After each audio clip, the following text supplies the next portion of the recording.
India news Punjab देख रहे दर्शकों का स्वागत है। मैं हाँ तुहाडे नाल गुरप्रीत सिंह। अज गल करांगे सीएम भगवंत मान पटियाला पहुंचे सन। उत्थे उन्होंने बयान दिता कि विरोधी जो ने वो मुद्दों की सियासत तो भटकते जा रहे हैं, जबकि लोग जो ने वो मुद्दों के उत्ते काम के उत्ते सानू वोटां पा रहे हैं। जिसका उन्होंने उदाहरण भी दिता कि जलंधर लोक सभा की ज़मीनी चोण दे विच साडे काम के आधार के उत्ते असीं जो लोकां नूं नौकरियां दित्तियां उन्हां दे आधार के उत्ते लोकां दे जो बिजली के बिल माफ़ किए उन्हां दे आधार के उत्ते किसानां नूं असीं जो समय सिर पेमेंट की उस दे आधार के उत्ते ते होर तमाम उन्होंने अपनियां उपलब्धियां गिणवाइयां कि इन्हां दे आधार के उत्ते सानू लोकां ने वोट पाई है। उन्होंने कहा विरोधी धिरां इन्हां चोणां दे विच नैगेटिव प्रचार करदियां रहियां। उन्होंने कहा कि हंकार दे करके सीएम ये कहते हुए नजर आए कि हंकार दे करके विरोधियों की हार हुई है। तो सवाल यही है कि सचमुच ही मुद्दों की सियासत अलोप होंदी जा रही है। जिवें मुख्यमंत्री ये कहते नजर आ रहे हैं कि जात पात की सियासत को असीं खत्म किया, असीं सब वर्गों का ध्यान रखा तो सारे वर्गों ने सानू जो है वोट पा के जिताया है। इस बार की जलंधर की ज़मीनी चोण दे विच ये गल कहते वो नजर आए ने। नाल ही उन्होंने इस गल का भी जिक्र किया कि विरोधी सारा दिन मैनू गालां कढ़दे रहे। नाल ही उन्होंने ये भी पूछा कि आखिर वो लोग कित्थे ने जिहड़े इन्हां चोणां दौरान वीडियोज़ ही दिखाते रहे। जी हाँ, उन्होंने कई सारे आगुओं पर निशाना साधिया, खास तौर पर अकाली दल के आगू बिक्रम सिंह मजीठिया ते जो काफ़ी सारिया वीडियोज़ लैके तकरीबन जो गल की जाए उन्होंने वालों 75 ਵੱਖ-ਵੱਖ वीडियोज़ कई रिलीज़ कीतियां गईयां, उन्होंने दिखाइयां, जिस दे विच आम आदमी पार्टी के आगुआं के उत्ते वर्करां के उत्ते इल्जाम लगाए गए सन। मुख्यमंत्री भगवंत सिंह मान ने की किया वो तुहानूं सुणाउने आ, इस तो बाद चर्चा शुरू करांगे। जलंधर दे विच मैनूं लोग की कहंदे, पत्रकार कहंदे जलंधर दे विच वोटां किहनूं पईयां ने। मैं कहा जी वोटां बिजली दे बिलां नूं पईयां ने, वोटां स्कूलां नूं पईयां ने, वोटां महल्ला क्लीनिकां नूं पईयां ने, वोटां सड़कां दीयां गल्लां करन वालिआं नूं, पुलां दीयां गल्लां करन वालिआं नूं पईयां ने, वोटां वपारियां दे वपार नूं बढ़ाउण वास्ते पईयां ने, वोटां किसानां दीयां पईयां ने जिन्हां नूं फसल हजे मरी पई सी नहीं सी खेतां चों, जिन्हां दे पैसे घरां च पहुंच गए, वोटां उन्हां दीयां पईयां, वोटां मजदूरां दीयां पईयां, वोटां गरीबां दीयां पईयां, जिहड़े कहंदे सानूं नौकरियां मिलण लग गईयां उन्हां नूं वोटां पईयां। कहंदे दूजिआं नूं क्यों नहीं पईयां? मैं कहा उन्हां ने किसे नां ते मंगीआं, उन्हां ने वोटां मंगीआं जाति दे आधार ते, धर्म दे आधार ते, बरादरी दे आधार ते। असीं वोटां मंगीआं पंजाब नूं, पंजाब वास्ते कम्मां वास्ते वोटां पाओ। मैं कहा सी कि जे जलंधर सीट जित जाने दुगना चौगने हौसले नाल काम करूंगा, उसे दुगने हौसले नाल काम कर रहे हैं। हजे साडे एमपी ने जलंधर तो सौं नहीं चक्की, कल नूं कैबिनेट उत्थे रख के पूरी सरकार जिहड़ी है जलंधर बैठू। जो जो महीने डेढ़ महीने सानू मंग पत्र मिले कल्ले कल्ले मंग पत्र दा उन्हां नाल गल करके उहदा पूरा करांगे जी। जलंधर दे विच मैनूं लोग की कहंदे, पत्रकार कहंदे जलंधर दे विच वोटां किहनूं पईयां ने। मैं कहा जी वोटां बिजली दे बिलां नूं पईयां ने, वोटां स्कूलां नूं पईयां ने, वोटां महल्ला क्लीनिकां नूं पईयां ने, वोटां सड़कां दीयां गल्लां करन वालिआं नूं, पुलां दीयां गल्लां करन वालिआं नूं पईयां ने, वोटां वपारियां दे वपार नूं बढ़ाउण वास्ते पईयां ने, वोटां किसानां दीयां पईयां ने जिन्हां नूं फसल हजे मरी पई सी नहीं सी खेतां चों, जिन्हां दे पैसे घरां च पहुंच गए, वोटां उन्हां दीयां पईयां, वोटां मजदूरां दीयां पईयां, वोटां गरीबां दीयां पईयां, जिहड़े कहंदे सानूं नौकरियां मिलण लग गईआं उन्हां नूं वोटां पईयां। कहंदे दूजिआं नूं क्यों नहीं पईयां? मैं कहा उन्हां ने किसे नां ते मंगीआं, उन्हां ने वोटां मंगीआं जाति, ਉਹ ਤਾਂ ਇੱਕ ਦੂਜੇ ਦੀਆਂ ਲੱਤਾਂ ਖਿੱਚਦੇ ਫਿਰਦੇ ਆ। सो इस करके हुण किधर गए हो, बोलते क्यों नहीं? हुण पहलां जो कूड़ प्रचार मेरे विरुद्ध ਜਿਹੜਾ ਆਉਂਦਾ ਭਗਵੰਤ ਮਾਨ ਨੂੰ ਗਾਲਾਂ ਕੱਢਣ ਲੱਗ ਜਾਓ, ਤੇ ਫਿਰ ਮੇਰੇ ਵਿਰੁੱਧ ਮੈਂ ਤਾਂ ਗਾਲਾਂ ਦਾ ਕਦੇ ਜਵਾਬ ਦਿੱਤਾ ਨਹੀਂ। ਮੇਰੇ ਵੱਲੋਂ ਜਵਾਬ 3,05,000 ਲੋਕਾਂ ਨੇ ਦਿੱਤਾ ਕਿ ਭਗਵੰਤ ਮਾਨ ਨਾਲ ਕੱਲਾ ਅਸੀਂ ਤੇਰੇ ਨਾਲ। ਹੁਣ ਕਹਿੰਦੇ ਇਹ ਤਾਂ ਬਾਈ ਇਲੈਕਸ਼ਨ ਤਾਂ ਇਹਨਾਂ ਦੀ ਹੁੰਦੀ ਹੈ, ਸਰਕਾਰ ਦੀ ਹੁੰਦੀ ਹੈ, ਇਹ 'ਚ ਕਿਹੜੀ ਗੱਲ ਹੈ? ਹੱਦ ਹੈ ਯਾਰ। ਪਹਿਲਾਂ ਕਹਿੰਦੇ ਸੀ ਸੈਮੀਫਾਈਨਲ ਹੈ, ਹੁਣ ਕਿੱਧਰ ਗਏ? ਉਹ ਲੋਕ ਜਵਾਬ ਦਿੰਦੇ ਆ ਜੀ, ਮੈਂ ਕੌਣ ਆ ਜਵਾਬ ਦੇਣ ਵਾਲਾ? ਮੇਰੀ ਔਕਾਤ ਕੀ ਹੈ? ਲੋਕ ਵੱਡੇ ਨੇ। ਇਹ ਅਸੀਂ ਤਾਂ ਰੋਡ ਸ਼ੋਅ ਕਰਦੇ ਸੀ, ਕੋਈ ਬਜ਼ੁਰਗ, ਕੋਈ ਮਾਂ, ਕੋਈ ਬਾਪੂ, ਕੋਈ ਹਾਰ ਪਾਉਣਾ ਚਾਹੁੰਦਾ ਸੀ ਤਾਂ ਮੈਂ ਗੱਡੀ ਤੋਂ ਥੱਲੇ ਵੀ ਉਤਰ ਜਾਂਦਾ ਸੀ, ਮੈਂ ਨੀਵਾਂ ਹੋ ਕੇ ਹਾਰ ਪਵਾ ਲੈਂਦਾ ਸੀ।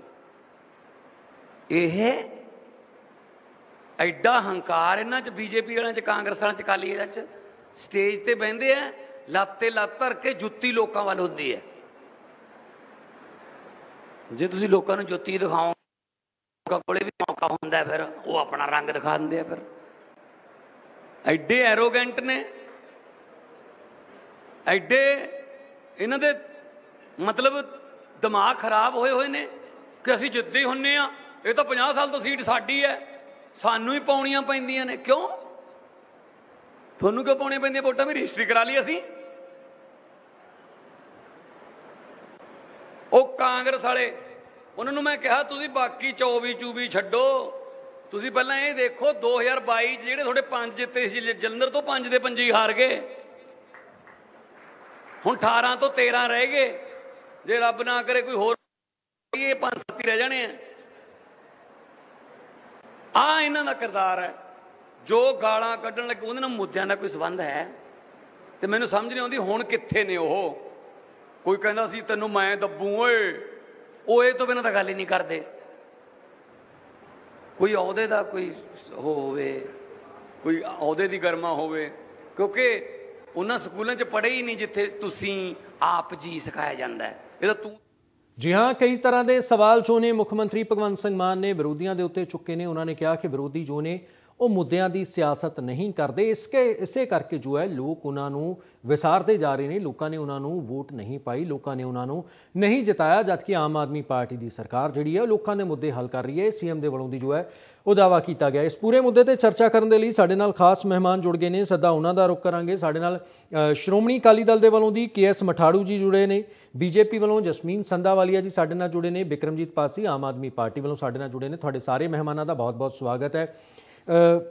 ਮਠਾੜੂ ਜੀ, ਪਹਿਲਾ ਸਵਾਲ ਤੁਹਾਡੇ ਤੋਂ ਹੈ, ਕੀ ਤੁਸੀਂ ਇਹਨਾਂ ਚੋਣਾਂ ਦੇ ਵਿੱਚ ਮੁੱਦਿਆਂ ਤੇ ਗੱਲ ਨਹੀਂ ਕੀਤੀ?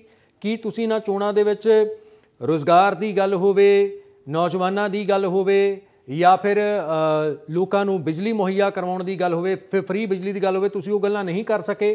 ਤੁਸੀਂ ਓਏ ਕਰਦੇ ਰਹੇ, ਜਾਂ ਜੋ ਵੀ ਤੁਹਾਡੇ ਆਗੂਆਂ ਤੇ ਇਲਜ਼ਾਮ ਸੀਐਮ ਵੱਲੋਂ ਲਗਾਏ ਗਏ ਨੇ, ਇਸੇ ਕਰਕੇ ਲੋਕਾਂ ਨੇ ਤੁਹਾਨੂੰ ਵਿਸਾਰਿਆ?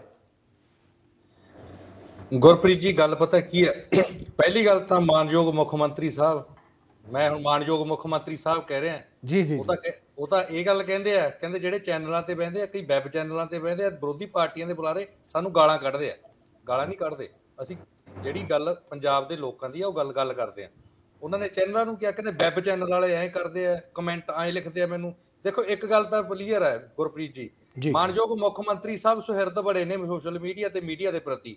ਉਹ ਹਰ ਇੱਕ ਚੀਜ਼ ਨੂੰ ਨੋਟ ਕਰਦੇ ਆ, ਜੋ ਅੱਜ ਆਪਾਂ ਬੋਲ ਰਹੇ ਇਸ ਨੂੰ ਵੀ ਨੋਟ ਕਰਦੇ ਆ, ਦੇਖਦੇ ਆ। ਚਲੋ ਧੰਨਵਾਦ ਆ ਉਹਨਾਂ ਦਾ, ਦੇਖਣ ਦਾ ਧੰਨਵਾਦ। ਦੂਜੀ ਗੱਲ ਗੁਰਪ੍ਰੀਤ ਜੀ, ਪਤਾ ਕੀ ਹੈ, ਅਸੀਂ ਬਾਹਲਾ ਆਪਣੇ ਮਾਨਯੋਗ ਮੁੱਖ ਮੰਤਰੀ ਸਾਹਿਬ ਦਾ ਕੋਈ ਗੱਲ ਫੀਲ ਨਹੀਂ ਕਰਦੇ, ਗੁੱਸਾ ਨਹੀਂ ਕਰਦੇ, ਕਿਉਂਕਿ ਤੁਸੀਂ ਦੇਖਿਆ ਹੋਊਗਾ ਪਿੰਡਾਂ ਦੇ ਵਿੱਚ ਕਿਸੇ ਬੰਦੇ ਨੂੰ ਚੁਗਲੀ ਕਰਨ ਦੀ ਆਦਤ ਹੁੰਦੀ ਹੈ। ਹਰ ਇੱਕ ਬੰਦੇ ਨੂੰ ਕਿਸੇ ਨੂੰ ਚੁਗਲੀ ਕਰਨ ਦੀ ਆਦਤ ਹੁੰਦੀ ਹੈ, ਕਿਸੇ ਨੂੰ ਹਰ ਇੱਕ ਗੱਲ ਦੇ ਵਿੱਚ ਗਾਲ ਕੱਢਣ ਦੀ ਆਦਤ ਹੁੰਦੀ ਹੈ, ਕਿਸੇ ਨੂੰ ਗੱਲ ਕਰਨ ਦੇ ਧਮਕੀ ਦੇਣ ਦੀ ਆਦਤ ਹੁੰਦੀ ਹੈ। ਕਈ ਬੰਦੇ ਇਹੋ ਜਿਹੇ ਹੁੰਦੇ ਆ ਜਿਹੜੇ ਕਿਸੇ ਨੂੰ ਲਾਈ ਲੱਗ ਹੁੰਦੇ ਆ, ਕਿਸੇ ਤੇ ਭੜਕਾਤ, ਸੋ ਉਹਨਾਂ ਦੀ ਆਦਤ ਹੁੰਦੀ ਹੈ ਤੇ ਉਹ ਉਹਨਾਂ ਦੇ ਜਨਮ ਤੋਂ ਹੀ ਹੁੰਦੀਆਂ ਨੇ ਉਹ ਆਦਤਾਂ, ਤੇ ਉਹਨੂੰ ਆਪਾਂ ਬਦਲ ਨਹੀਂ ਸਕਦੇ ਕਦੇ। ਜਿਹੜੇ ਸਾਡੇ ਮਾਨਯੋਗ ਮੁੱਖ ਮੰਤਰੀ ਸਾਹਿਬ ਹੈ, ਉਹਦੇ 'ਚ ਉਹਨਾਂ ਨੂੰ ਕਲਾ ਲਗਾ ਲਓ, ਆਦਤ ਲਾ ਲਓ, ਉਹਨਾਂ ਦੇ ਵਿੱਚ ਇੱਕ ਕਲਾ ਹੈ, ਉਹਨਾਂ ਨੂੰ ਗੱਲ ਕਰਨੀ ਆਉਂਦੀ ਹੈ, ਗੱਲ ਬਣਾਉਣੀ ਆਉਂਦੀ ਹੈ, ਔਰ ਇੱਕ ਕਲਾ ਹੈ ਉਹਨਾਂ 'ਚ ਸ਼ੁਰੂ ਤੋਂ ਲੈ ਕੇ ਹੁਣ ਤੱਕ ਕਿ ਉਹ ਸਟੇਜਾਂ ਦੇ ਉੱਪਰ ਡਰਾਮੇ ਕਰਦੇ ਰਹੇ ਆ, ਚੁਟਕਲੇ ਸੁਣਾਉਂਦੇ ਰਹੇ ਆ, ਮਤਲਬ ਸਾਰਾ ਕੁਝ ਕਰਦੇ ਰਹੇ ਆ, ਫਿਲਮਾਂ ਦੇ ਵਿੱਚ ਵੀ ਕੰਮ ਕੀਤਾ, ਗਾਣੇ ਵੀ ਗਾਉਂਦੇ ਰਹੇ, ਕਮੇਡੀ ਵੀ ਕਰਦੇ ਰਹੇ। ਉਹ ਹੁਣ ਕੀ ਹੈ, ਹੁਣ ਉਹ ਬਣ ਗਏ ਨੇ ਮੁੱਖ ਮੰਤਰੀ, ਔਰ ਮੁੱਖ ਮੰਤਰੀ ਤਾਂ ਬਣ ਗਏ ਜਿਹੜੀ ਬਚਪਨ ਤੋਂ ਉਹਨਾਂ ਦੇ ਵਿੱਚ ਕਲਾ ਕੁੱਟ-ਕੁੱਟ ਕੇ ਭਰੀ ਹੋਈ ਆ। ਉਹ ਤੇ ਕਲਾ ਫਿਰ ਉਹ ਜੇ ਉਹ ਦਬਾਉਣਗੇ ਤਾਂ ਫਰਸਟ੍ਰੇਟ ਹੋ ਜਾਣਗੇ। ਹੁਣ ਉਹ ਕਲਾ ਜਿਹੜੀ ਹੈਗੀ ਆ ਉਹ ਤਾਂ ਕੱਢਣੀ ਹੈ ਉਹਨਾਂ ਨੇ। ਸੋ ਜਿਹੜੀ ਗੱਲ ਉਹ ਕਰਦੇ ਆ ਕਿ ਮੁੱਦਿਆਂ ਦੀ ਗੱਲ ਨਹੀਂ ਹੋਈ, ਜੀ ਉਹ ਤਾਂ ਕਲਾ ਕੱਢ ਰਹੇ ਆ। ਕੋਲੈਬੋਰੇਸ਼ਨ ਬੜੀ ਤਕੜੀ ਆ ਸਾਡੇ ਮਾਨਯੋਗ ਮੁੱਖ ਮੰਤਰੀ ਸਾਹਿਬ ਦੀ, ਨਾਲੇ ਮੁੱਖ ਮੰਤਰੀ ਵਾਲਾ ਅਹੁਦਾ ਚਲਾਈ ਜਾਂਦੇ ਆ ਤੇ ਨਾਲ ਆਪਣੀ ਪੜਾਸ ਵੀ ਕੱਢੀ ਜਾਂਦੇ ਆ ਕਮੇਟੀ ਵਾਲੀ, ਉਹ ਵੀ ਕਿਤੇ ਇੱਕ ਪਾਸੇ ਕਿਤੇ ਉਹ ਫਰਸਟ੍ਰੇਸ਼ਨ ਨਾ ਹੋ ਜੇ। ਸੋ ਜਿਹੜੀ ਗੱਲ ਅੱਜ ਉਹਨਾਂ ਨੇ ਕੀਤੀ, ਮੈਂ ਸਾਰੀ ਸਪੀਚ ਸੁਣੀ ਆ ਉਹ, ਠੀਕ ਹੈ ਜੀ, ਉਹਨਾਂ ਨੇ ਇੱਕ ਗੱਲ ਕਰੀ, ਕਹਿੰਦੇ ਇਹ ਓਏ ਕਹਿ ਕੇ ਬੋਲਦੇ ਆ, ਤੂੰ ਕਹਿ ਕੇ ਬੋਲਦੇ ਆ। ਸੋ ਮਾਨਯੋਗ ਮੁੱਖ ਮੰਤਰੀ ਸਾਹਿਬ, ਇਹ ਆਦਤਾਂ ਪਾਈਆਂ ਕਿਹਨੇ ਆ? ਤੁਸੀਂ ਤਾਂ ਅੱਜ ਤਾਂ ਤੁਹਾਡੀ ਸ਼ਾਇਦ ਹਾਮੇਜ ਦੀ ਉਹਨਾਂ ਦੇ ਭਾਸ਼ਣ 'ਚ ਹੀ ਉਹਨਾਂ ਦਾ ਜਵਾਬ ਹੈ, ਉਹਨਾਂ ਦੀ ਸਪੀਚ 'ਚ ਉਹ ਕਹਿ ਰਿਹਾ ਸਰਦਾਰ ਸੁਖਬੀਰ ਸਿੰਘ ਬਾਦਲ ਬਾਰੇ ਕਹਿ ਰਿਹਾ, ਕਹਿੰਦੇ ਉਹਨੂੰ ਤਾਂ ਛੱਡੋ, ਉਹਦਾ ਕੀ ਹੈ, ਉਹ ਤਾਂ ਬਸ ਇੰਨਾ ਕਿ ਉਹ ਡਲੇ ਨਹੀਂ ਮਾਰਦਾ ਕਿਸੇ ਦੇ। ਭਾਈ ਤੁਸੀਂ ਕਿਹਦੀ ਰਿਸਪੈਕਟ ਕਰ ਰਹੇ ਹੋ? ਜੀ ਜੇ ਤੁਸੀਂ ਕਿਸੇ ਤੋਂ ਰਿਸਪੈਕਟ ਭਾਲਦੇ ਹੋ ਤਾਂ ਤੁਹਾਨੂੰ ਕਰਨੀ ਪੈਗੀ। ਮੇਰੇ ਯਾਦ ਹੈ ਮਾਨਯੋਗ ਮੁੱਖ ਮੰਤਰੀ ਸਾਹਿਬ ਸਾਡੇ ਮਾਨ ਸਾਹਿਬ ਵਿਜੇ ਸਿੰਗਲੇ ਦੀ ਰੈਲੀ ਤੇ ਆਏ ਸੀ ਔਰ ਇਹਨਾਂ ਨੇ ਵੱਡੇ ਬਾਦਲ ਸਾਹਿਬ ਬਾਰੇ ਸ਼ਬਦ ਬੋਲੇ ਸੀ, ਕਹਿੰਦੇ ਦੋ ਬੰਦੇ ਆਏ ਨੇ, ਇਧਰੋਂ ਫੜਿਆ ਤੈਨੂੰ, ਦੋ ਨੇ ਇਧਰੋਂ ਫੜਿਆ ਤੈਨੂੰ, ਕਬਰਾਂ 'ਚ ਤੇਰੀਆਂ ਲੱਤਾਂ ਨੇ, ਛੱਡ ਦੇ ਖਹਿੜਾ ਹੁਣ। ਸੋ ਇਹੋ ਜੀ ਭਾਸ਼ਾ ਕੈਪਟਨ ਬਾਰੇ ਬੋਲਿਆ ਕਰਦੇ ਸੀ, ਤੇਰੀ ਭੂੰਗ ਵਾਲੀ ਟਰਾਲੀ ਵਰਗੀ, ਤੂੜੀ ਵਾਲੀ ਟਰਾਲੀ ਭੂੰਗ ਬੰਨਿਆ ਹੁੰਦਾ, ਪਜਾਮੀ ਤੇਰੇ ਐਂ ਬੰਨੀ ਹੈ, ਚੁੱਕਦੇ ਆ, ਖਿੱਚਦੇ ਆ, ਬੰਨਦੇ ਆ, ਫਿਰ ਤੂੰ ਤਿਆਰ ਹੁੰਦਾ। ਠੀਕ ਹੈ। ਸੋ ਮੇਰਾ ਕਹਿਣ ਦਾ ਪਰਪਸ ਉਹ ਬੰਦਾ ਲਿਆਕਤ ਦੀ ਗੱਲ ਕਰੇ ਜਿਹਨੇ ਅੱਜ ਤੱਕ ਕਦੇ ਲਿਆਕਤ ਨਾਲ ਗੱਲ ਕੀਤੀ ਹੋਵੇ। ਇਹ ਤਾਂ ਹੈਗਾ ਉਹਨਾਂ ਦੀ ਪਹਿਲੀ ਗੱਲ ਦਾ ਜਵਾਬ। ਜਿਹੜੀ ਤੁਸੀਂ ਗੱਲ ਕਰਦੇ ਹੋ ਮੁੱਦਿਆਂ ਦੀ, ਸ਼੍ਰੋਮਣੀ ਅਕਾਲੀ ਦਲ ਨੇ ਕਦੇ ਮੁੱਦਾਹੀਨ ਗੱਲ ਨਹੀਂ ਕੀਤੀ। ਸ਼੍ਰੋਮਣੀ ਅਕਾਲੀ ਦਲ ਨੇ ਉਹਨਾਂ ਨੂੰ ਲਾਅ ਐਂਡ ਆਰਡਰ ਤੇ ਘੇਰਿਆ ਕਿ ਭਾਈ ਤੁਹਾਡੇ, ਕਿਉਂਕਿ ਉਹ ਕਹਿੰਦੇ ਨੇ ਸਾਰੇ ਇਕੱਠੇ ਨੇ, ਪ੍ਰੈਸ ਕਾਨਫਰੰਸ ਅੱਡ ਹੁੰਦੀ ਆ, ਇਕੱਠੇ ਨੇ, ਇਹ ਇੱਕੋ ਗੱਲ ਕਰਦੇ ਆ, ਮੈਨੂੰ ਗਾਲਾਂ ਕੱਢਦੇ ਆ। ਗਾਲਾਂ ਨਹੀਂ ਕੱਢਦੇ, ਸਰਕਾਰ ਤੋਂ ਜਵਾਬ ਮੰਗਦੇ ਆ ਸਾਰੀਆਂ ਪਾਰਟੀ। ਜੇ ਇਕੱਠੇ ਹੁੰਦੇ ਤਾਂ ਫਿਰ ਇਕੱਠਿਆਂ ਦੀ ਵੋਟ ਲਾ ਲਓ।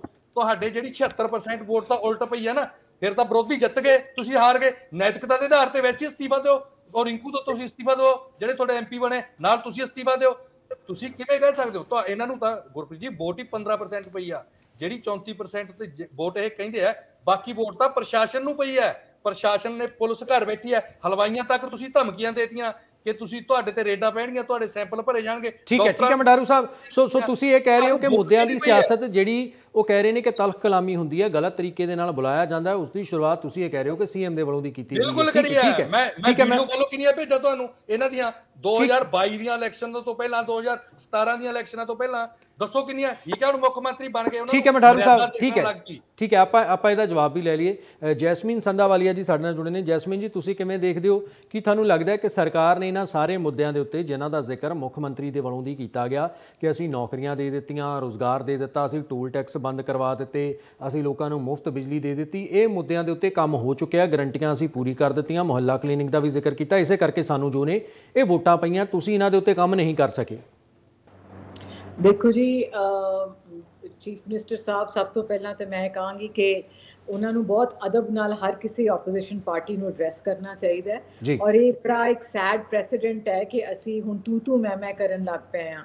ਅਸੀਂ ਮਿਆਰ ਆਪਣਾ ਡਿਬੇਟ ਦਾ ਬਹੁਤ ਥੱਲੇ ਲੈ ਆਏ ਹਾਂ। ਦੂਜੀ ਗੱਲ ਜਿਹੜੀ ਉਹ ਪ੍ਰੋਮਿਸਿਸ ਦੀ ਗੱਲ ਕਰਦੇ ਨੇ ਕਿ ਉਹਨਾਂ ਨੇ 300 ਯੂਨਿਟ ਬਿਜਲੀ ਦਿੱਤੀ ਹੈ, ਉਹ ਜਿਹੜੀ ਉਹ ਜ਼ਰੂਰ ਬਿਲਕੁਲ ਸੱਚ ਬੋਲਦੇ ਨੇ ਕਿ ਪੰਜਾਬ 'ਚ ਉਹਨਾਂ ਨੇ ਦਿੱਤੀ ਹੈ, ਪਰ ਬਾਕੀ ਕੋਈ ਵੀ ਚੀਜ਼ ਜਿਹੜੀ ਹੈ ਉਹ 1.25 ਸਾਲ ਹੋ ਗਿਆ, ਕੋਈ ਵੀ ਚੀਜ਼ ਪੂਰੀ ਨਹੀਂ ਹੋਈ।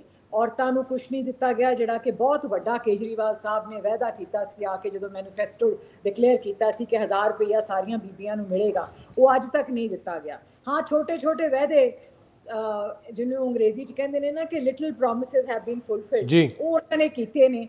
ਤੇ ਬਾਕੀ ਬਾਇਪੋਲ ਜਿਹੜੀਆਂ ਨੇ, ਤੁਸੀਂ ਖੁਦ ਇੱਕ ਬੜੇ ਵੱਡੇ ਜਰਨਲਿਸਟ ਹੋ, ਤੁਹਾਨੂੰ ਪਤਾ ਹੋਏਗਾ ਕਿ 90% ਬਾਇਪੋਲ ਜਿਹੜੀ ਹੈ ਉਸ ਜਿਹੜੀ ਸਰਕਾਰ ਹੁੰਦੀ ਹੈ ਉਹ ਪ੍ਰਸ਼ਾਸਨ ਦੇ ਨਾਲ ਰਲ ਕੇ ਉਹਦੀ ਮਿਸਯੂਜ਼ ਕਰਕੇ ਉਹ ਜ਼ਰੂਰ ਜਿੱਤ ਜਾਂਦੀ ਹੈ।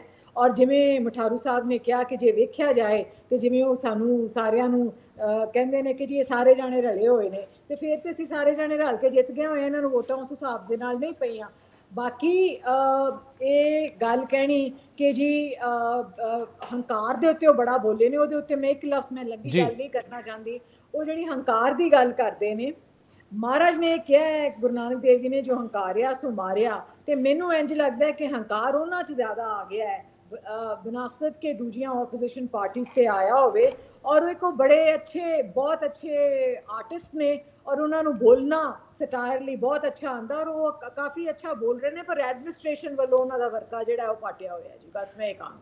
ਠੀਕ ਹੈ। ਬਿਕਰਮਜੀਤ ਪਾਸੀ ਸਾਡੇ ਨਾਲ ਨੇ। ਪਾਸੀ ਸਾਹਿਬ, ਮੈਂ ਤੁਹਾਡੇ ਕੋਲ ਆ ਰਿਹਾ। ਉਹਨਾਂ ਨੇ ਤਾਂ, ਮਠਾਰੂ ਸਾਹਿਬ ਨੇ ਤਾਂ 4-5 ਵਾਰੀ, ਸ਼ਾਇਦ ਮੈਂ ਗਿਣ ਲਿਆ 6-7 ਵਾਰੀ ਮਾਣਯੋਗ ਕਹਿ ਦਿੱਤਾ। ਉਹ ਤਾਂ ਕਹਿ ਰਹੇ ਅਸੀਂ ਲਗਾਤਾਰ ਸਨਮਾਨ ਦਿੰਦੇ ਰਹਿੰਦੇ ਹਾਂ, ਤਾਂ ਫਿਰ ਕਿਉਂ ਸਵਾਲ ਚੁੱਕਿਆ ਜਾਂਦਾ? ਉਹ ਕਹਿ ਰਹੇ ਨੇ ਕਿ ਜਦੋਂ ਤੁਸੀਂ ਸਟੇਜਾਂ ਦੇ ਉੱਤੇ ਬੋਲਦੇ ਹੋ, ਯਾਨੀ ਕਿ ਮੁੱਖ ਮੰਤਰੀ ਭਗਵੰਤ ਸਿੰਘ ਮਾਨ ਜਦੋਂ ਸਟੇਜ ਦੇ ਉੱਤੇ ਬੋਲਦੇ ਨੇ, ਉਹਨਾਂ ਨੇ ਦੱਸਿਆ ਕਿ ਸੁਖਬੀਰ ਬਾਦਲ ਬਾਰੇ ਉਹ ਕਿਸ ਤਰ੍ਹਾਂ ਬੋਲਦੇ ਨੇ, ਪ੍ਰਕਾਸ਼ ਸਿੰਘ ਬਾਦਲ ਬਾਰੇ, ਮਰਹੂਮ ਪ੍ਰਕਾਸ਼ ਸਿੰਘ ਬਾਦਲ ਬਾਰੇ ਕਿੱਦਾਂ ਬੋਲਦੇ ਰਹੇ, ਤੇ ਫਿਰ ਜਦੋਂ ਉਹਨਾਂ ਦੇ ਬਾਰੇ 'ਚ ਇੱਦਾਂ ਬੋਲਿਆ ਜਾ ਰਿਹਾ ਤਾਂ ਇਸ ਦੇ ਵਿੱਚ ਕੀ ਗਲਤ ਹੈ? ਨਾਲੇ ਉਹ ਕਹਿ ਰਹੇ ਨੇ ਕਿ ਡੂਅਲ ਰੋਲ ਪਲੇ ਕਰ ਰਹੇ ਨੇ।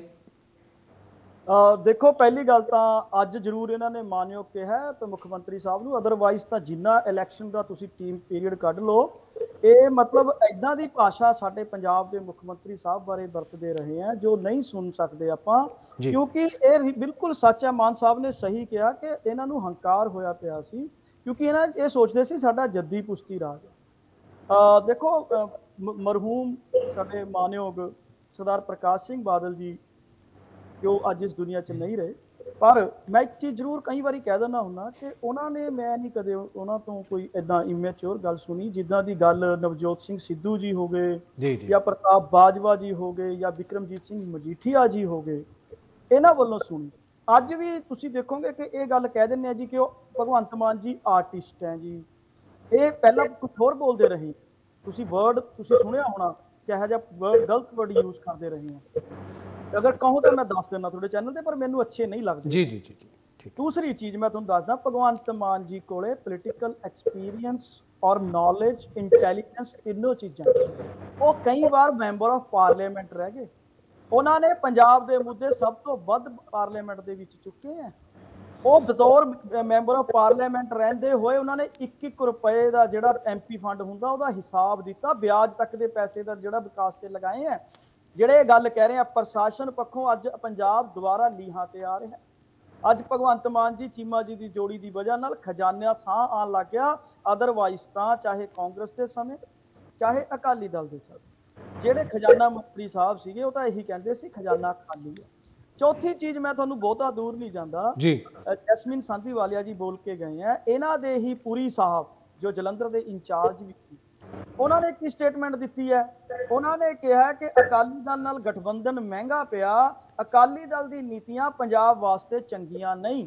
ਮੈਂ ਐਗਜ਼ੈਕਟ ਵਰਡਿੰਗ ਯੂਜ਼ ਕਰ ਰਿਹਾ ਕਿਉਂਕਿ ਮੇਰੇ ਕੋਲ ਇਨਵਰਟਡ ਕੋਮਾ 'ਚ ਲਿਖੀ ਹੋਈ ਜੀ ਜੀ। ਚੌਥੀ ਚੀਜ਼ ਮੈਂ ਦੱਸਦਾ, ਜਿੱਦਾਂ ਭਗਵੰਤ ਮਾਨ ਜੀ ਨੇ ਹੰਕਾਰ ਦੀ ਗੱਲ ਕੀਤੀ ਆ, ਤੁਸੀਂ ਦੇਖਿਆ ਹੋਣਾ ਕਿ ਰਿਜ਼ਲਟ ਤੋਂ ਵੀ ਇੱਕ ਦਿਨ ਪਹਿਲਾਂ ਜਿਹੜੇ ਅੱਜ ਇਹ ਗੱਲ ਕਰ ਰਹੇ ਨਾ ਜੀ ਪ੍ਰਸ਼ਾਸਨ ਦਾ ਯੂਜ਼ ਹੋਇਆ, ਇਹ ਹੋਇਆ, ਉਹ ਹੋਇਆ, ਰਿਜ਼ਲਟ ਤੋਂ ਵੀ ਇੱਕ ਦਿਨ ਪਹਿਲਾਂ ਯਾਨੀ ਚੋਣਾਂ ਤੋਂ 2 ਦਿਨ ਬਾਅਦ ਚੈਨਲਸ ਦੇ ਉੱਤੇ ਪ੍ਰਤਾਪ ਬਾਜਵਾ ਜੀ ਦਾ ਬਿਆਨ ਸੀ, ਅਸੀਂ 1 ਲੱਖ ਵੋਟਾਂ ਤੋਂ ਵੱਧ ਜਿੱਤਾਂਗੇ, ਆਮ ਆਦਮੀ ਪਾਰਟੀ ਤੀਜੇ ਨੰਬਰ ਤੇ ਜਾ ਰਹੀ ਹੈ, ਸਾਡਾ ਮੁਕਾਬਲਾ ਅਕਾਲੀ ਦਲ ਹੈ। ਤੁਹਾਡੇ ਚੈਨਲ ਤੇ ਵੀ ਚੱਲਦਾ ਰਿਹਾ, ਠੀਕ ਹੈ। ਅਕਾਲੀ ਦਲ ਕਹਿੰਦਾ ਜੀ ਸਾਡਾ ਤਾਂ ਮੁਕਾਬਲਾ ਹੀ ਕਾਂਗਰਸ ਨਾਲ ਹੈ।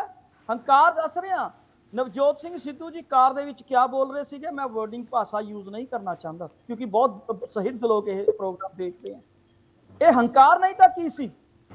ਔਰ ਅੱਜ ਇਹ ਕਹਿ ਰਹੇ ਆ ਪ੍ਰਸ਼ਾਸਨ ਦੀ ਦੁਰਵਰਤੋਂ, ਤਾਂ ਰਿਜ਼ਲਟ ਤੋਂ ਇੱਕ ਦਿਨ ਪਹਿਲਾਂ ਤਾਂ ਤੁਸੀਂ ਜੇਤੂ ਡਿਕਲੇਅਰ ਕਰ ਰਹੇ ਸੀ ਆਪਣੇ ਆਪ ਨੂੰ। ਠੀਕ ਹੈ, ਪਰ ਪਾਸੀ ਸਾਹਿਬ ਇਹ ਕਿੱਦਾਂ ਹੰਕਾਰ ਹੋ ਗਿਆ? ਦਾਅਵੇ ਤਾਂ ਹਰ ਪਾਰਟੀ ਕਰਦੀ ਹੈ। ਮੰਨ ਲਓ ਮੈਂ ਜੇ ਉਹ ਨੀਟੂ ਸ਼ਟਰਾਂ ਵਾਲਾ ਖੜਾ ਸੀਗਾ, ਨੀਟੂ ਸ਼ਟਰਾਂ ਵਾਲਾ ਵੀ ਦਾਅਵਾ ਕਰਦਾ ਸੀਗਾ, ਮੈਨੂੰ ਐਤਕੀ ਕਹਿੰਦਾ ਸੀ ਉਹ 4-5 ਲੱਖ ਵੋਟ ਪਏ ਨਹੀਂ, ਉਹ ਹੰਕਾਰ ਤਾਂ ਨਹੀਂ ਹੈਗਾ ਨਾ, ਉਹ ਤਾਂ ਸਾਰੇ ਜਣੇ ਦਾਅਵੇ ਕਰਦੇ ਨੇ। ਸੁਣੋ, ਹੰਕਾਰ ਇਹ ਸੀ ਕਿ ਜਦੋਂ ਕਹਿੰਦੇ ਸੀ ਕਿ ਆਮ ਆਦਮੀ ਪਾਰਟੀ ਦੀ ਜ਼ਮਾਨਤ ਜ਼ਬਤ ਜੀ, ਠੀਕ ਹੈ, ਜਦੋਂ ਭਗਵੰਤ ਮਾਨ ਜੀ ਦੇ ਖਿਲਾਫ ਪਰਸਨਲ ਅਟੈਕ ਕਰਦੇ ਸੀ, ਉਹਨਾਂ ਦੇ ਵਿਆਹ ਤੱਕ ਦੇ ਉੱਤੇ ਇਹਨਾਂ ਲੋਕਾਂ ਨੇ ਅਟੈਕ ਕੀਤੇ ਆ। ਇਹ ਕਿਆ ਸੀ? ਇਹ ਹੰਕਾਰ ਨਹੀਂ ਸੀ? ਇਹਨਾਂ ਨੂੰ ਕਰਾਰਾ ਜਵਾਬ ਫਿਰ ਜਨਤਾ ਨੇ ਦਿੱਤਾ। ਫਿਰ ਇਹਨਾਂ ਨੇ ਦੁਸ਼ਪ੍ਰਚਾਰ ਕੀਤਾ। ਇਹ ਕਹਿ ਰਿਹਾ ਨਾ ਕਿ ਜੇ ਅਸੀਂ ਮਿਲੇ ਹੋਏ ਸੀ ਤਾਂ ਫਿਰ ਅਸੀਂ ਜਿੱਤ ਗਏ। ਅਗਰ ਤੁਸੀਂ ਰਲ ਕੇ ਇਕੱਠੇ ਇੱਕ ਕੈਂਡੀਡੇਟ ਖੜਾ ਕਰਦੇ ਫਿਰ ਤੁਹਾਨੂੰ ਪਤਾ ਲੱਗਦਾ ਤੁਸੀਂ 25% ਤੋਂ ਵੀ ਘੱਟ ਤੇ ਜਾਂਦੇ ਇਕੱਠੇ ਹੋ ਕੇ, ਕਿਉਂਕਿ ਲੋਕ ਤੁਹਾਡਾ ਚਿਹਰਾ ਸਮਝ ਜਾਂਦੇ। ਇਹ ਚੀਜ਼ ਨੂੰ ਇਸ ਤਰ੍ਹਾਂ ਕੰਪੇਅਰ ਨਹੀਂ ਤੁਸੀਂ ਕਰ ਸਕਦੇ। ਠੀਕ ਹੈ, ਠੀਕ ਹੈ। ਤੁਸੀਂ ਤਿੰਨਾਂ ਪਾਰਟੀਆਂ ਦੇ ਪ੍ਰਚਾਰ ਦੀ ਟਿਊਨਿੰਗ ਦੇਖ ਲਓ, ਪ੍ਰਚਾਰ ਦਾ ਤਰੀਕਾ ਦੇਖ ਲਓ। ਠੀਕ ਹੈ। ਸੋ ਤੁਹਾਡੇ ਕਹਿਣ ਦਾ ਮਤਲਬ ਹੈ ਪਾਸੀ ਸਾਹਿਬ, ਇਹੀ ਕਹਿਣ ਦਾ ਮਤਲਬ ਜੋ ਸੀਐਮ ਵੀ ਕਹਿ ਰਹੇ ਨੇ, ਸੀਐਮ ਸਾਹਿਬ ਕਹਿ ਰਹੇ ਨੇ ਕਿ ਇਹ ਨੈਗੇਟਿਵ ਪ੍ਰਚਾਰ ਜੋ ਹੈ ਵਿਰੋਧੀ ਪਾਰਟੀਆਂ ਨੇ ਕੀਤਾ, ਜਿਸ ਨੂੰ ਬਾਕੀਆਂ ਨੇ ਨਕਾਰ ਦਿੱਤਾ, ਲੋਕਾਂ ਨੇ ਨਕਾਰ ਦਿੱਤਾ। ਠੀਕ ਹੈ, ਠੀਕ ਹੈ ਸਰ, ਠੀਕ ਹੈ। ਮਠਾਰੂ ਸਾਹਿਬ ਤੁਸੀਂ ਨੈਗੇਟਿਵ ਪ੍ਰਚਾਰ ਕਰਦੇ ਰਹੇ ਤੇ ਨਾਲ ਹੀ ਇੱਕ ਹੋਰ ਗੱਲ ਜਿਹੜੀ ਸੀਗੀ ਸਪੀਚ ਦੇ ਵਿੱਚ ਉਹਨਾਂ ਨੇ ਕਿਹਾ ਕਿ ਅਸੀਂ ਜ਼ਾਤ-ਪਾਤ ਦੀ ਸਿਆਸਤ ਨਹੀਂ ਕੀਤੀ, ਜਦਕਿ ਬਾਕੀ ਪਾਰਟੀਆਂ ਜੋ ਨੇ ਉਹ ਜ਼ਾਤ ਦੀ ਸਿਆਸਤ ਕਰਦੀਆਂ ਰਹੀਆਂ ਨੇ। ਅਸੀਂ ਸਿਰਫ ਕੰਮਾਂ ਦੇ ਉੱਤੇ ਗਏ ਸੀਗੇ ਤੇ ਸਾਡੇ ਕੰਮਾਂ ਤੇ ਲੋਕਾਂ ਨੇ ਮੋਹਰ ਲਗਾ ਦਿੱਤੀ ਹੈ। ਕਿ ਤੁਹਾਨੂੰ ਲੱਗਦਾ ਹੈ ਕਿ ਲੋਕਾਂ ਨੇ ਕੰਮਾਂ ਦੇ ਉੱਤੇ ਮੋਹਰ ਲਗਾ ਦਿੱਤੀ ਹੈ? ਹਾਲਾਂਕਿ ਤੁਸੀਂ ਜ਼ਰੂਰ ਸਵਾਲ ਚੁੱਕ ਰਹੇ ਹੋ, ਪਾਰਟੀ ਵੀ ਚੁੱਕ ਰਹੀ ਹੈ ਕਿ ਕਿਤੇ ਨਾ ਕਿਤੇ ਸਰਕਾਰੀ ਮਸ਼ੀਨਰੀ ਦੀ ਦੁਰਵਰਤੋਂ ਕੀਤੀ ਗਈ, ਇਹ ਇਲਜ਼ਾਮ ਲਗਾਏ ਨੇ। ਗੁਰਪ੍ਰੀਤ ਜੀ ਗੱਲ ਪਤਾ ਕੀ ਹੈ, ਪਹਿਲਾਂ ਮੈਂ ਹੰਕਾਰ ਵਾਲੀ ਗੱਲ ਦਾ ਜਵਾਬ ਦੇ ਦਿੰਦਾ। ਜੇ ਕੋਈ ਪਾਰਟੀ ਇਲੈਕਸ਼ਨ ਲੜਦੀ ਆ ਔਰ ਉਹ ਇਲੈਕਸ਼ਨ ਹੋਣ ਤੋਂ ਬਾਅਦ ਤੇ ਰਿਜ਼ਲਟ ਤੋਂ ਬਾਅਦ ਇਹ ਗੱਲ ਕਹਿੰਦੀ ਆ ਕਿ ਅਸੀਂ ਜਿੱਤਾਂਗੇ, ਹਰ ਇੱਕ ਪਾਰਟੀ ਦਾਅਵਾ ਕਰਦੀ ਹੈ, ਇਹਨੂੰ ਹੰਕਾਰ ਨਹੀਂ ਕਹਿੰਦੇ। ਔਰ ਜੋ ਮੁੱਖ ਮੰਤਰੀ ਸਾਹਿਬ ਨੇ ਅੱਜ ਕਿਹਾ, ਕਹਿੰਦਾ ਜੇ ਇਹ ਸਾਰੇ ਰਲ ਕੇ ਵੀ ਇਲੈਕਸ਼ਨ ਲੜ ਲਾ ਇਹ ਤਾਂ ਵੀ ਹਾਰਨਗੇ, ਇਹ ਹੰਕਾਰ ਹੁੰਦਾ ਪਾਸੀ ਸਾਹਿਬ, ਉਹ ਹੰਕਾਰ। ਸੋ ਜਿਹੜੀ ਗੱਲ ਇਹ ਵੋਟਾਂ ਦੀ ਕਰਦੇ ਆ ਕਿ ਇਹਨਾਂ ਨੂੰ ਤਾਂ ਥੋੜੀਆਂ ਵੋਟਾਂ ਪਈਆਂ। ਮੈਂ ਮਾਨਯੋਗ ਮੁੱਖ ਮੰਤਰੀ ਸਾਹਿਬ ਨੂੰ ਤੁਹਾਡੇ ਚੈਨਲ ਦੇ ਰਾਹੀਂ ਦੱਸਣਾ ਚਾਹੁੰਦਾ, 1,68,000 ਵੋਟ ਤਾਂ ਸ਼੍ਰੋਮਣੀ ਅਕਾਲੀ ਦਲ ਨੂੰ ਪਈ ਆ, 1,34,000 ਵੋਟ ਬੀਜੇਪੀ ਨੂੰ ਪਈ ਆ ਤੇ 2,42,000 ਪਤਾ ਨਹੀਂ ਕਿੰਨੀ ਵੋਟ ਹੈ ਜਿਹੜੀ ਉਹ ਕਾਂਗਰਸ ਨੂੰ ਪਈ ਆ ਜੀ ਵਿਰੋਧੀ ਪਾਰਟੀਆਂ ਨੂੰ, ਸਰਕਾਰ ਦੇ ਵਿੱਚ ਨਹੀਂ ਸੀ। ਔਰ ਇਹਨਾਂ ਦਾ ਮੈਂ ਦੱਸਦਾ ਤੁਹਾਨੂੰ, ਇਹਨਾਂ ਦਾ ਗੁਰਪ੍ਰੀਤ ਜੀ ਜਿਹੜੀ ਇਲੈਕਸ਼ਨ ਹੋਈ ਸੀ ਗੁਰਦਾਸਪੁਰ ਵਾਲੀ, ਇਹਨਾਂ ਨੂੰ 23,000 ਵੋਟ ਪਈ ਸੀ। 23,000 ਮੈਂ ਡਾਟਾ 23,579 ਵੋਟਾਂ ਪਈਆਂ ਸੀ ਇਹ ਉਦੋਂ ਉਸ ਟਾਈਮ ਤੇ ਬਾਈ ਇਲੈਕਸ਼ਨ ਦੇ ਵਿੱਚ। ਕਾਂਗਰਸ ਜਿਹੜੀ ਬੀਜੇਪੀ ਚੋਣ ਲੜ ਰਹੀ ਸੀ ਉੱਥੇ 3 ਲੱਖ ਸਮਥਿੰਗ ਵੋਟ ਪਈ ਸੀ ਔਰ 5 ਲੱਖ ਵੋਟ ਜਿਹੜੀ ਉਹ ਕਾਂਗਰਸ ਨੂੰ ਪਈ ਸੀ ਬਾਈ ਇਲੈਕਸ਼ਨ ਦੇ ਵਿੱਚ। ਉਹ ਵੋਟਾਂ ਜਿਹੜੀਆਂ 23,000 ਇਹਨਾਂ ਨੂੰ ਪਈਆਂ ਸੀ। ਔਰ ਇੱਕ ਜਿਹੜੀ ਅਗਲੀ ਚੋਣ ਹੋਈ ਸੀ, ਆਮ ਚੋਣ ਹੋਈ ਸੀ, ਉਹਦੇ ਚ ਇਹਨਾਂ ਨੂੰ 7.38% ਵੋਟ ਪਈ ਸੀ। ਇੱਕੋ ਸੀਟ ਜਿੱਤੇ ਸੀ ਇਹ ਇਕੱਲੀ ਸੰਗਰੂਰ ਵਾਲੀ, ਉਹਦੇ ਇਕੱਲੀ ਚ 4% ਤੋਂ ਉੱਪਰ ਇਹਨਾਂ ਨੂੰ ਵੋਟ ਪੈਣ ਕਰਕੇ ਸਾਰੇ ਪੰਜਾਬ ਦੀ ਵੋਟ ਅਗਰ ਆਪਾਂ ਲਗਾ ਲਈਏ, ਉਸੇ ਕਰਕੇ ਇਹਨਾਂ ਦੀ 7.38% ਵੋਟ ਬਣੀ ਸੀ। ਨਹੀਂ ਤਾਂ ਅਗਰ ਉਹ ਚੋਣ ਇਹ ਹਾਰਦੇ ਤਾਂ ਇਹ 1.5% ਵੋਟ ਤੇ ਰਹਿ ਗਏ ਸੀ। ਅਗਲੀ ਇਹਨਾਂ ਦੀ ਹੋਰ ਮੈਂ ਗੱਲ ਦੱਸ ਦਿੰਦਾ, ਇਹ ਕਹਿੰਦੇ ਨਾ ਸਾਡੇ ਕੰਮਾਂ ਤੇ ਮੋਹਰ ਲੱਗੀ ਆ। ਗੁਰਪ੍ਰੀਤ ਜੀ ਮੈਂ ਇੱਕ ਗੱਲ ਪੁੱਛਣੀ ਚਾਹਾਂਗਾ ਇਹਨਾਂ ਨੂੰ, ਮੇਰੀ ਇਸ ਗੱਲ ਦਾ ਜਵਾਬ ਦੇ ਦੇਣ ਇਹ ਕਿ ਦਿੱਲੀ ਦੇ ਵਿੱਚ ਸ਼੍ਰੀ ਅਰਵਿੰਦ ਕੇਜਰੀਵਾਲ ਦੀ ਸਰਕਾਰ ਕਿੰਨੇ ਵਾਰੀ ਬਣੀ? 2 ਵਾਰੀ ਬਣੀ ਜਾਂ 3 ਵਾਰੀ? ਚਲੋ ਇੱਕ ਛੋਟੇ ਵਾਰੀ ਬਣੀ, ਥੋੜੇ ਦਿਨਾਂ ਵਾਸਤੇ ਬਣੀ ਸੀ, ਕਾਂਗਰਸ ਨਾਲ ਸਮਝੌਤਾ ਕਰਕੇ ਉਹਨੂੰ ਛੱਡ ਦਈਏ। ਆਪਾਂ 2 ਵਾਰੀ ਸਰਕਾਰ ਲਾ ਲਈ ਅਰਵਿੰਦ ਕੇਜਰੀਵਾਲ ਦੀ ਬਣੀ। 2014 ਦੀਆਂ ਵੋਟਾਂ ਦੇ ਵਿੱਚ ਤੁਹਾਨੂੰ ਕਿੰਨੀ ਵੋਟ ਪਈ ਸੀ? 2019 ਦੇ ਵਿੱਚ ਤੁਹਾਨੂੰ 18% ਵੋਟ ਪਈ ਸੀ ਲੋਕ ਸਭਾ ਦੀਆਂ ਚੋਣਾਂ ਦੇ ਵਿੱਚ, ਤੇ ਇੱਕ ਵੀ ਸੀਟ ਨਹੀਂ ਤੁਸੀਂ ਜਿੱਤੇ, ਕਦੇ ਵੀ ਤੁਸੀਂ ਸੀਟ ਨਹੀਂ। ਕੀ ਅਰਵਿੰਦ ਕੇਜਰੀਵਾਲ ਦਾ ਉੱਥੇ ਕੰਮ ਕਰਨ ਦਾ ਤਰੀਕਾ ਲੋਕਾਂ ਨੂੰ ਠੀਕ ਨਹੀਂ ਲੱਗਿਆ? ਲੋਕਾਂ ਨੇ ਲੋਕ ਸਭਾ ਦੀ ਤੁਹਾਨੂੰ ਇੱਕ ਵੀ ਸੀਟ ਨਹੀਂ ਜਿਤਾਈ। ਠੀਕ ਹੈ, ਜਿਹੜੀਆਂ ਦੂਸਰੀਆਂ ਜਵਾਬ ਦੇਣਾ ਚਾਹੂੰਗਾ ਜੀ।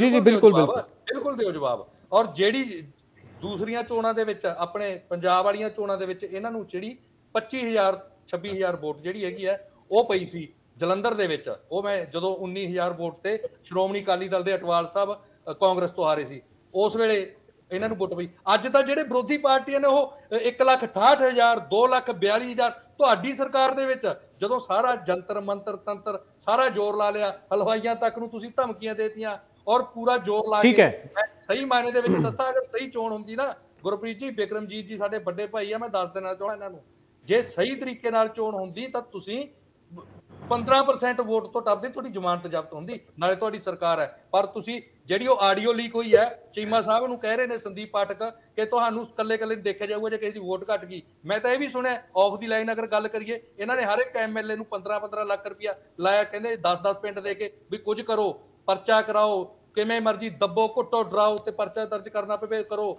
ਪਰ ਇਲੈਕਸ਼ਨ ਹੈ ਜਿਹੜੀ ਉਹ ਜਿੱਤਣੀ ਹੈ। ਇਹਨਾਂ ਨੇ ਇੱਥੋਂ ਤੱਕ ਜਿਹੜਾ ਹੈਗਾ ਇਹਨਾਂ ਨੇ ਯੂਜ਼ ਕੀਤਾ ਸਰਕਾਰੀ ਅਪਰੋਚ। ਠੀਕ ਹੈ ਸੋ ਤੁਸੀਂ ਕਹਿ ਰਹੇ ਹੋ ਕਿ ਮਿਸਯੂਜ਼ ਹੈ। ਠੀਕ ਹੈ, ਮਿਸਯੂਜ਼ ਹੋਇਆ ਜੀ, ਬਿਲਕੁਲ ਹੋਇਆ। ਠੀਕ ਹੈ ਆਪਾਂ ਜਵਾਬ ਵੀ ਲੈ ਲੈਣੇ। ਜੈਸਮੀਨ ਜੀ ਸਵਾਲ ਤੁਹਾਡੇ ਤੇ ਵੀ ਚੁੱਕੇ ਜਾ ਰਹੇ ਨੇ, ਬੀਜੇਪੀ ਦੇ ਉੱਤੇ ਵੀ ਚੁੱਕੇ ਜਾ ਰਹੇ ਨੇ। ਹਾਲਾਂਕਿ ਉਸ ਦਾ ਜ਼ਿਕਰ ਉਹਨਾਂ ਨੇ ਕੀਤਾ, ਪੁਰੀ ਸਾਹਿਬ ਅੱਜ ਕਪੂਰਥਲਾ ਦੇ ਵਿੱਚ ਹੀ ਸਨ ਜਿੱਥੇ ਉਹਨਾਂ ਨੇ ਬਿਆਨ ਦਿੱਤਾ ਕਿ ਸਾਨੂੰ ਗਠਜੋੜ ਦੇ ਨਾਲ ਨੁਕਸਾਨ ਹੁੰਦਾ ਰਿਹਾ, ਹੁਣ ਅਸੀਂ ਇਕੱਲੇ ਲੜਾਂਗੇ ਕਿਉਂਕਿ ਸ਼ਹਿਰੀ ਖੇਤਰ ਦੇ ਵਿੱਚ ਜਿਹੜਾ ਜਲੰਧਰ ਦਾ ਸ਼ਹਿਰੀ ਏਰੀਆ ਉੱਥੇ ਵੋਟ ਜੋ ਹੈ ਵੋਟ ਪਰਸੈਂਟ ਜੋ ਹੈ ਉਹ ਬੀਜੇਪੀ ਦਾ ਵਧਿਆ। ਦੇਖੋ ਜੀ, ਅਸੀਂ ਜਿਵੇਂ ਪੁਰੀ ਸਾਹਿਬ ਨੇ, ਜੇ ਤੁਸੀਂ ਪੁਰੀ ਸਾਹਿਬ ਨੂੰ ਕੋਟ ਕਰ ਰਹੇ ਹੋ, ਤੇ ਮੈਂ ਸਮਝਦੀ ਹਾਂ ਕਿ ਅਸੀਂ ਜਦੋਂ ਸਾਡਾ ਕਾਫੀ ਸਾਲਾਂ ਦਾ ਅਲਾਇੰਸ ਸੀ ਅਕਾਲੀ ਦਲ ਦੇ ਨਾਲ ਔਰ ਅਸੀਂ ਸਿਰਫ 23 ਸੀਟਾਂ ਦੇ ਉੱਤੇ ਲੜਦੇ ਸਾਂ, ਬਹੁਤ ਛੋਟੇ ਪਾਰਟਨਰ ਸਾਂ 117 ਦੇ ਹਿਸਾਬ ਨਾਲ, ਔਰ ਕੋਈ ਸਾਨੂੰ ਖਾਸ ਮਿਨਿਸਟਰਸ਼ਿਪਸ ਜਿਹੜੀਆਂ ਅੱਛੇ ਪੋਰਟਫੋਲੀਓਜ਼ ਵੀ ਨਹੀਂ ਸਨ ਮਿਲਦੇ। ਔਰ ਹਮੇਸ਼ਾ ਹੀ ਬੀਜੇਪੀ ਨੇ ਹਿੰਦੂ ਸਿੱਖ ਯੂਨਿਟੀ ਕਰਕੇ ਆਪਣੇ ਆਪ ਨੂੰ ਛੋਟਾ ਭਰਾ ਬਣਾ ਕੇ ਪੰਜਾਬ ਦੇ ਵਿੱਚ ਅਕਾਲੀ ਦਲ ਨੂੰ ਅੱਗੇ ਰੱਖਿਆ। ਔਰ ਮੈਂ ਬਿਲਕੁਲ ਸਹਿਮਤ ਹਾਂ ਪੁਰੀ ਸਾਹਿਬ ਦੇ ਨਾਲ ਕਿ ਅਸੀਂ ਆਪਣਾ ਰੂਰਲ ਏਰੀਆਜ਼ ਦੇ ਵਿੱਚ ਅਸੀਂ ਕਦੀ ਵੀ ਨਹੀਂ ਗਏ, ਕਿਉਂਕਿ ਅਸੀਂ ਸਮਝਦੇ ਸਾਂ ਕਿ ਅਕਾਲੀ ਦਲ ਸਾਡਾ ਭਾਈਵਾਲ ਜਿਹੜਾ ਹੈ ਉਹ ਰੂਰਲ ਰਿਪਰੈਜ਼ੈਂਟ ਕਰਦਾ ਹੈ, ਤੇ ਸਾਨੂੰ ਕੁਝ ਸਮੇਂ ਲੱਗੇਗਾ ਔਰ ਅਸੀਂ ਪਰ ਜ਼ਰੂਰ ਆਪਣਾ ਰੂਰਲ ਏਰੀਆਜ਼ ਦੇ ਵਿੱਚ ਆਪਣਾ ਮਿਆਰ ਜਿਹੜਾ ਹੈ ਉਹ ਉੱਤੇ ਲੈ ਕੇ ਆਵਾਂਗੇ 2024 ਤੱਕ।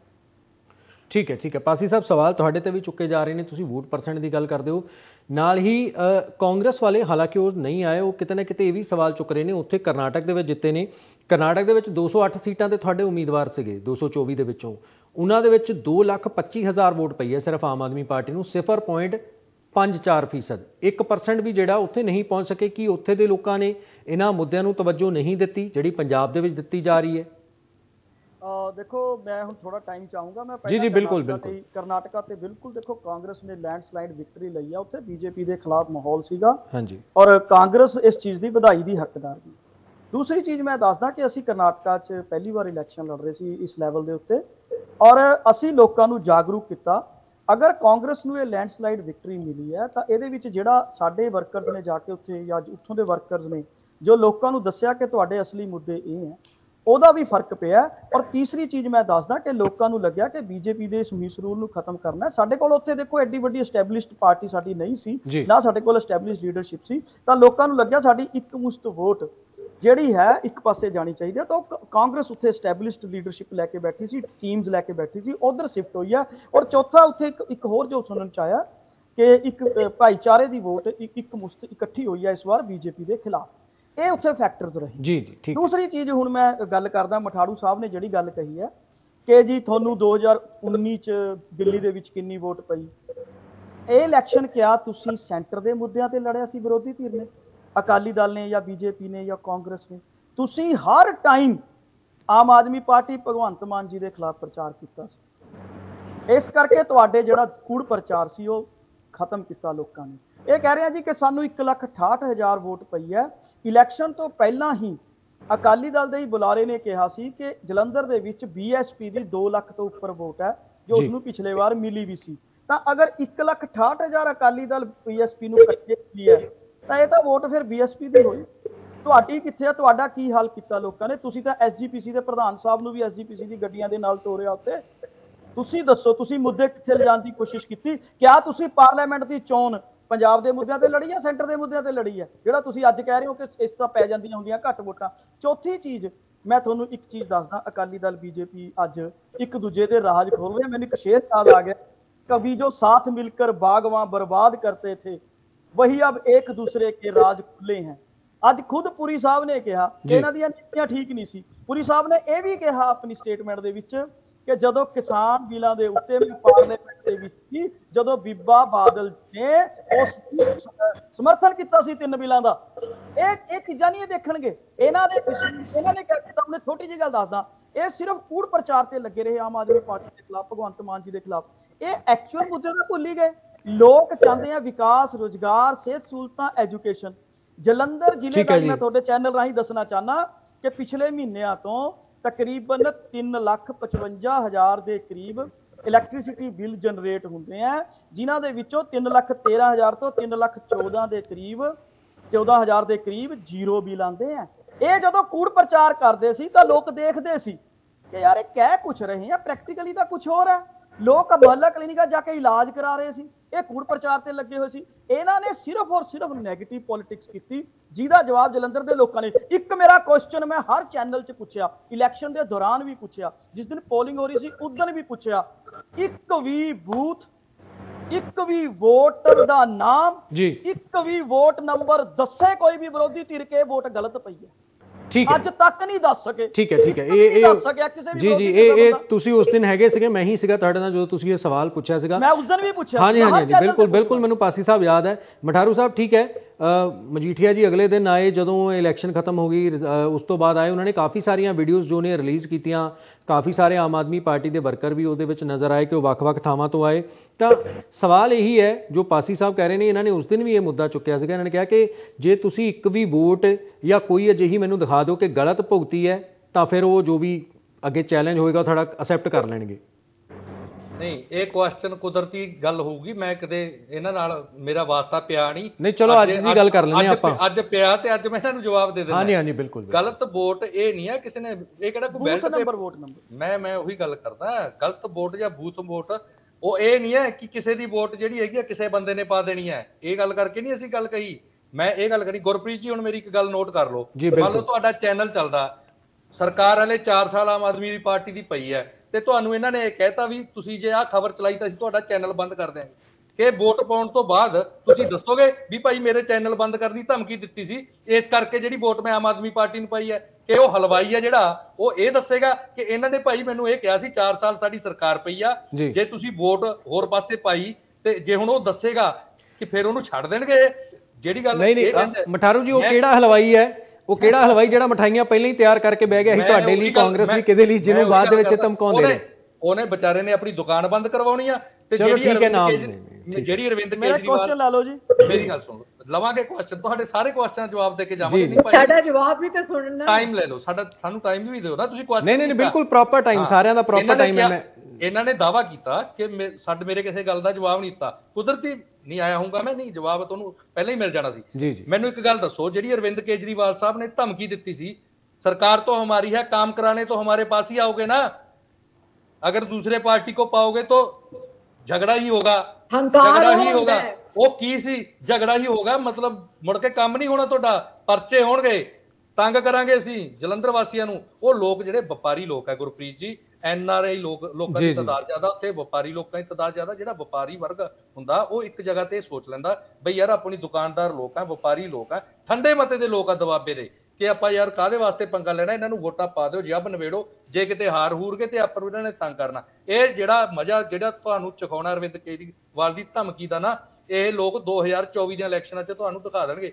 ਜਿਹੜਾ ਤੁਸੀਂ ਬਾਰ-ਬਾਰ ਦਾਅਵਾ ਕਰਦੇ ਹੋ ਨਾ ਕਿ ਲੋਕ ਸਭਾ ਦੀ ਚੋਣ, ਵਿਧਾਨ ਸਭਾ ਦੀ ਚੋਣ ਤੁਸੀਂ ਲੋਕਲ ਮੁੱਦੇ ਚੁੱਕੇ, ਮੁੱਖ ਮੰਤਰੀ ਸਾਹਿਬ ਜਿਹੜੇ ਮਾਨਯੋਗ ਆ ਉਹ ਵੀ ਤਾਂ ਇਹੀ ਗੱਲ ਕਹਿੰਦੇ ਆ, ਸਾਡੇ ਕਾਰਜਸ਼ੈਲੀ, ਸਾਡੇ ਪੰਜਾਬ ਦੇ ਵਿੱਚ ਜਿਹੜੇ ਅਸੀਂ ਕੰਮ ਕੀਤੇ ਆ, ਤੁਹਾਡੀ ਕਿਹੜਾ ਸੈਂਟਰ ਦੇ ਵਿੱਚ ਸਰਕਾਰ ਹੈ ਵੀ ਤੁਸੀਂ ਸੈਂਟਰ ਵਾਲੇ ਕੰਮ ਕਰਾ ਕੇ ਵੋਟਾਂ ਮੰਗਦੇ ਹੋ? ਜੇ ਤੁਸੀਂ ਸਟੇਟ ਦੇ ਵਿੱਚ ਕੰਮ ਕਰਾ ਕੇ ਵੋਟਾਂ ਮੰਗੋਗੇ ਤਾਂ ਵਿਰੋਧ ਵੀ ਤਾਂ ਤੁਹਾਡਾ ਸਟੇਟ ਦੀਆਂ ਪਾਲਿਸੀਆਂ ਦਾ ਹੀ ਵਿਰੋਧੀ ਤਰ੍ਹਾਂ ਕਰਨਗੀਆਂ। ਇਹ ਤੁਸੀਂ ਕਿਵੇਂ ਸੋਚ ਲਿਆ ਕਿ ਸਟੇਟ ਵਾਲੀਆਂ ਪਾਲਿਸੀਆਂ ਦਿਖਾ ਕੇ ਤੁਸੀਂ ਲੋਕਾਂ ਤੋਂ ਕੰਮ ਮੰਗੋਗੇ? ਤੁਸੀਂ ਜਿਹੜੀ ਬਿਜਲੀ ਦੀ ਬਾਰ-ਬਾਰ ਦੁਹਾਈ ਦਿੰਦੇ ਹੋ, ਨਾਲ ਦੀ ਨਾਲ ਤਾਂ ਤੁਸੀਂ ਤੋਹਫਾ ਦੇਤਾ ਜਲੰਧਰ ਦੀ ਜਿਮਨੀ ਚੋਣ ਦਾ, ਜਿਹੜਾ 80 ਪੈਸੇ ਪਰ ਯੂਨਿਟ ਬਿਜਲੀ ਜਿਹੜੀ ਵਧਾਈ ਆ, ਉਹ ਲੋਕਾਂ ਨੂੰ ਹੁਣ ਪਤਾ ਲੱਗਣਾ ਜਦੋਂ ਬਿੱਲ ਆਉਣੇ ਆ। ਜਿਹੜੇ ਲੋਕਾਂ ਨੂੰ ਬਿੱਲ ਆਉਣਾ ਹੈ, ਠੀਕ ਹੈ, ਜਿਹੜੀ ਤੁਸੀਂ ਕਹਿੰਦੇ ਹੋ ਵੀ 300 ਯੂਨਿਟ ਫ੍ਰੀ ਹੈ ਜੀ, ਉਹਨਾਂ ਨੂੰ ਫਾਇਦਾ ਹੋ ਸਕਦਾ। ਜਿਹੜੇ ਲੋਕਾਂ ਨੂੰ ਬਿੱਲ ਆਉਣਾ ਪਾਸੀ ਸਾਹਿਬ, ਉਹਨਾਂ ਦਾ ਗਲਾ ਕਿਉਂ ਘੁੱਟ ਰਹੇ ਹੋ? ਸਰਕਾਰ ਆਪਣੇ ਪੱਲਿਓਂ ਕਿਉਂ ਨਹੀਂ ਤੇਰੀ? ਜਿਹੜਾ ਤੁਸੀਂ ਤਾਂ ਉਦੋਂ ਦੁੱਗਣਾ ਕੱਢ ਲੈਣਾ ਉਹਨਾਂ ਲੋਕਾਂ ਨੂੰ, ਜਿਹੜੇ ਤੁਸੀਂ ਕਹਿੰਦੇ 90% ਲੋਕਾਂ ਨੂੰ ਫ੍ਰੀ ਬਿਜਲੀ ਦਿੰਦੇ ਆ ਅਸੀਂ, ਜਿਹੜੇ ਦੂਜੇ 10% ਉਹ ਪੰਜਾਬ ਦੇ ਵਸਨੀਕ ਨਹੀਂ ਆ, ਉਹ ਲੋਕਾਂ ਦਾ ਗਲਾ ਕਿਉਂ ਘੁੱਟ ਰਹੇ ਹੋ? ਉਹ ਪੰਜਾਬ ਦੇ ਵਸਨੀਕ ਨਹੀਂ ਆ। 10% ਲੋਕਾਂ ਦਾ ਗਲਾ ਘੁੱਟ ਕੇ ਤੁਸੀਂ ਵੋਟ ਬੈਂਕ ਦੀ ਰਾਜਨੀਤੀ ਕਰਦੇ ਹੋ ਕਿ ਅਸੀਂ ਤਾਂ ਜੀ ਦੇਖੋ ਵੱਧ ਬੰਦਿਆਂ ਨੂੰ ਜਿਹੜਾ ਫ੍ਰੀ ਦਿੰਦੇ ਆ ਤੇ ਉਹ ਲੋਕਾਂ ਨੂੰ ਮਾਰਨ। ਪੰਜਾਬ ਦੀ ਇੰਡਸਟਰੀ ਕਿੱਥੇ ਜਾਊਗੀ? ਪੰਜਾਬ ਦੇ ਲੋਕ ਜਿਹੜੇ ਬਿੱਲ ਭਰਨ ਵਾਲੇ ਉਹ ਕਿੱਥੇ ਜਾਣਗੇ? ਉਹਨਾਂ ਬਾਰੇ ਨਹੀਂ ਸੋਚਿਆ ਤੁਸੀਂ। ਠੀਕ ਹੈ, ਜੰਮ ਕੇ ਬਿਜਲੀ ਦੇ ਬਿੱਲ ਫ੍ਰੀ ਕਰੋ, ਅਸੀਂ ਵੀ ਚਾਹੁੰਦੇ ਆ ਫ੍ਰੀ ਹੋਣਾ ਚਾਹੀਦਾ। ਸ਼੍ਰੋਮਣੀ ਅਕਾਲੀ ਦਲ ਨੇ ਸ਼ੁਰੂਆਤ ਕੀਤੀ ਆ ਫ੍ਰੀ ਬਿਜਲੀ, 200 ਯੂਨਿਟ ਦੀ ਫ੍ਰੀ ਬਿਜਲੀ ਦੀ ਸ਼ੁਰੂਆਤ ਕੀਤੀ ਆ, ਪਰੰਤੂ ਉਹਦਾ ਸਰਕਾਰ ਕਰੇ ਨਾ, ਤੁਸੀਂ ਲੋਕਾਂ ਦੀਆਂ ਜੇਬਾਂ ਚੋਂ ਕੱਢ ਕੇ ਲੋਕਾਂ ਨੂੰ ਦੇਈ ਜਾਂਦੇ ਹੋ। ਕਰਿਆ ਕੀ ਸਰਕਾਰ ਦੀ ਕੀ ਇਹਦੇ ਚ ਅਚੀਵਮੈਂਟ ਹੈ, ਇਹ ਦੱਸੋ ਨਾ। ठीक है जवाब देना चाह ठीक है मठारू साहब, पासी साहब मैं आवांगा जैस्मीन जी तो जवाब ले लिए। जैस्मीन जी सवाल तुसी भी कुछ कहना चाह रहे थे?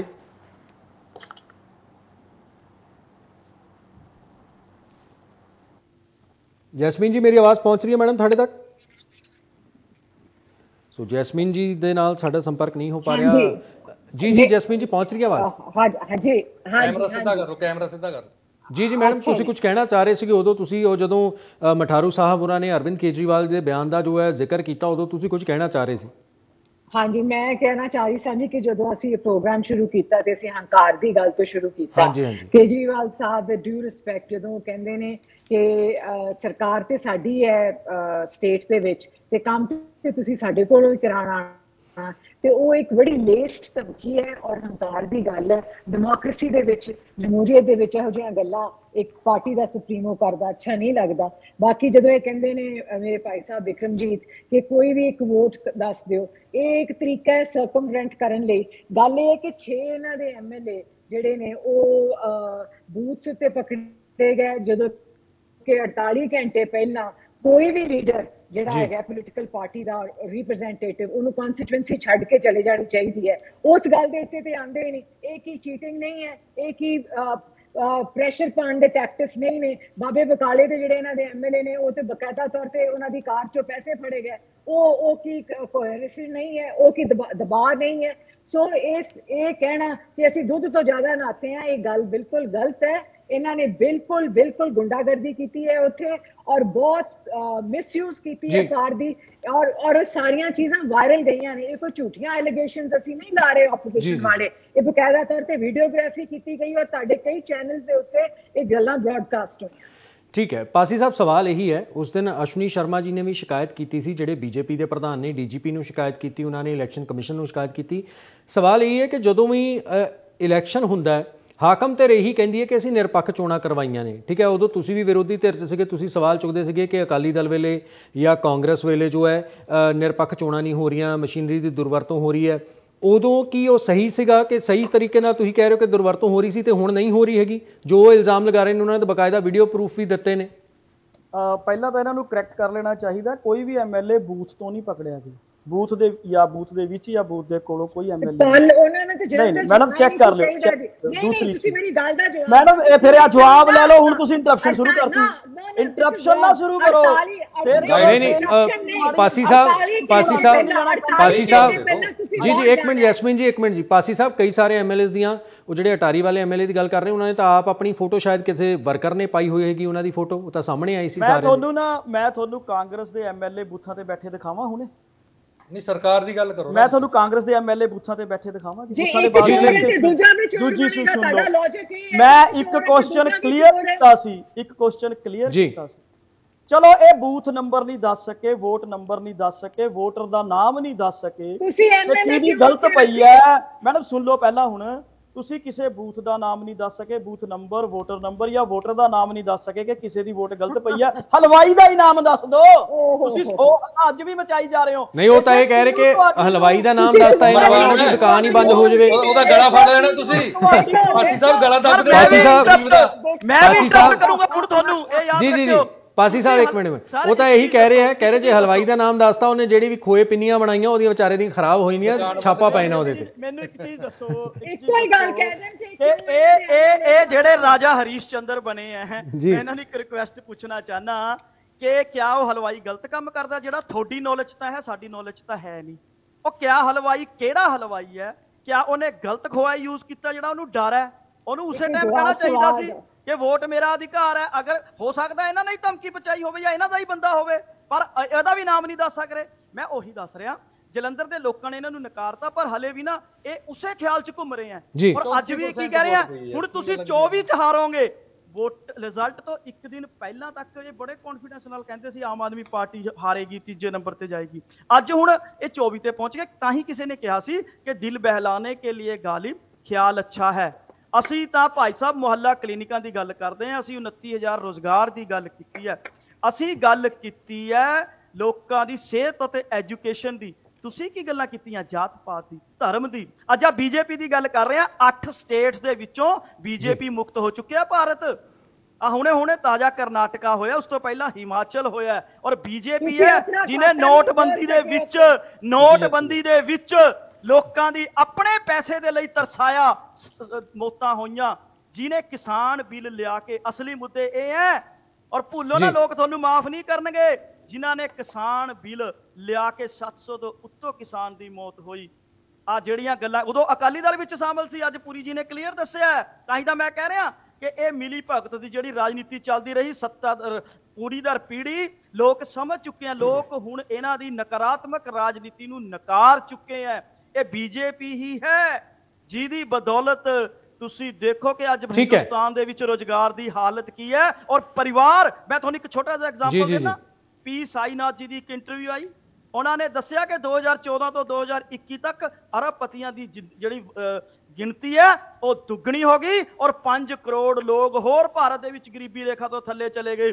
ਅੱਜ lower class middle class lower middle class BJP ਦੀ ਨੀਤੀਆਂ ਦੀ ਵਜ੍ਹਾ ਨਾਲ ਖਤਮ ਹੋ ਕੇ ਰਹਿ ਗਈ ਔਰ ਜਿਹੜਾ ਪੁਸ਼ਤਪਨਾਹੀ ਕਿਹਦੀ ਹੋ ਰਹੀ ਹੈ ਜਿਹਦੇ ਖਿਲਾਫ ਜੇਪੀਸੀ ਦੀ ਮੰਗ ਕੀਤੀ ਸੀ ਹਿੰਡਨਬਰਗ ਵਰਗੀਆਂ ਰਿਪੋਰਟਾਂ ਆਈਆਂ ਜਿਨ੍ਹਾਂ ਦੀ ਵੈਲਥ ਕੋਵਿਡ ਦੇ ਵਿੱਚ ਵੀ 2 ਘਰਾਣਿਆਂ ਦੀ ਵੈਲਥ ਦੁੱਗਣੀ ਹੋਈ ਹੈ ਇਹ ਬੀਜੇਪੀ ਇਸ ਕਰਕੇ ਲੋਕ ਇਹਨਾਂ ਚੀਜ਼ਾਂ ਨੂੰ ਸਮਝ ਚੁੱਕੇ ਆ ਹੋਰ ਅੱਜ ਵੀ ਬੀਜੇਪੀ ਔਰ ਅਕਾਲੀ ਦਲ ਧਰਮ ਦੀ ਰਾਜਨੀਤੀ ਕਰਕੇ ਪੋਲਰਾਈਜੇਸ਼ਨ ਦੀ ਰਾਜਨੀਤੀ ਠੀਕ ਹੈ ਸੋ ਤੁਸੀਂ ਕਹਿ ਰਹੇ ਹੋ ਕਿ ਧਰਮ ਦੀ ਰਾਜਨੀਤੀ ਹੱਲੇ ਤੱਕ ਉਹਨਾਂ ਨੇ ਨਹੀਂ ਛੱਡੀ ਮਡਾਰੂ ਸਾਹਿਬ ਇਹਦਾ ਜਵਾਬ ਦੇ ਦਿਓ ਕਿ ਤੁਸੀਂ ਹੱਲੇ ਵੀ ਮੁੱਦਿਆਂ ਦੇ ਉੱਤੇ ਰਾਜਨੀਤੀ ਕਰਨ ਨੂੰ ਜੋ ਹੈ ਰਾਜ਼ੀ ਨਹੀਂ ਹੋ ਤੁਸੀਂ ਹੱਲੇ ਵੀ ਧਰਮ ਦਾ ਸਹਾਰਾ ਲੈ ਰਹੇ ਹੋ ਚੋਣਾਂ ਜਿੱਤਣ ਦੇ ਲਈ ਮੈਨੂੰ ਨਾ ਪਾਸੀ ਸਾਹਿਬ ਦੀ ਇੱਕ ਗੱਲ ਦੀ ਸਮਝ ਨਹੀਂ ਆਉਂਦੀ ਜਦੋਂ ਤਾਂ ਆਮ ਆਦਮੀ ਪਾਰਟੀ ਦੀ ਗੱਲ ਆ ਜਾਂਦੀ ਹੈ ਫਿਰ ਤਾਂ ਇਹ ਕਹਿੰਦੇ ਜਿਨ੍ਹਾਂ ਨੇ ਸਾਨੂੰ ਵੋਟਾਂ ਪਾਈਆਂ ਸਾਡੇ ਕੰਮਾਂ ਤੇ ਮੋਹਰ ਲਾਤੀ ਉਹ ਭਾਈ ਫਿਰ ਬੀਜੇਪੀ ਨੂੰ ਕਿਉਂ ਮਾੜਾ ਕਹੀ ਜਾਂਦੇ ਹੋ ਉਹਨਾਂ ਦੀਆਂ ਤਾਂ ਬੜੀਆਂ ਸੀਟਾਂ ਆ ਗਈਆਂ ਉਹਨਾਂ ਦੇ ਤਾਂ ਪਹਿਲਾਂ ਹੀ ਲੋਕਾਂ ਨੇ ਮੋਹਰ ਲਾਤੀ ਫਿਰ ਜੇ ਆਪਾਂ ਸਿਰਫ ਇਹੀ ਦੇਖਣਾ VOTING ਦੇ ਹਿਸਾਬ ਨਾਲ ਹੀ ਦੇਖਣਾ ਕਿ ਬੰਦਾ ਚੰਗਾ VOTING ਦੇ ਹਿਸਾਬ ਨਾਲ ਹੀ ਦੇਖਣਾ ਕਿ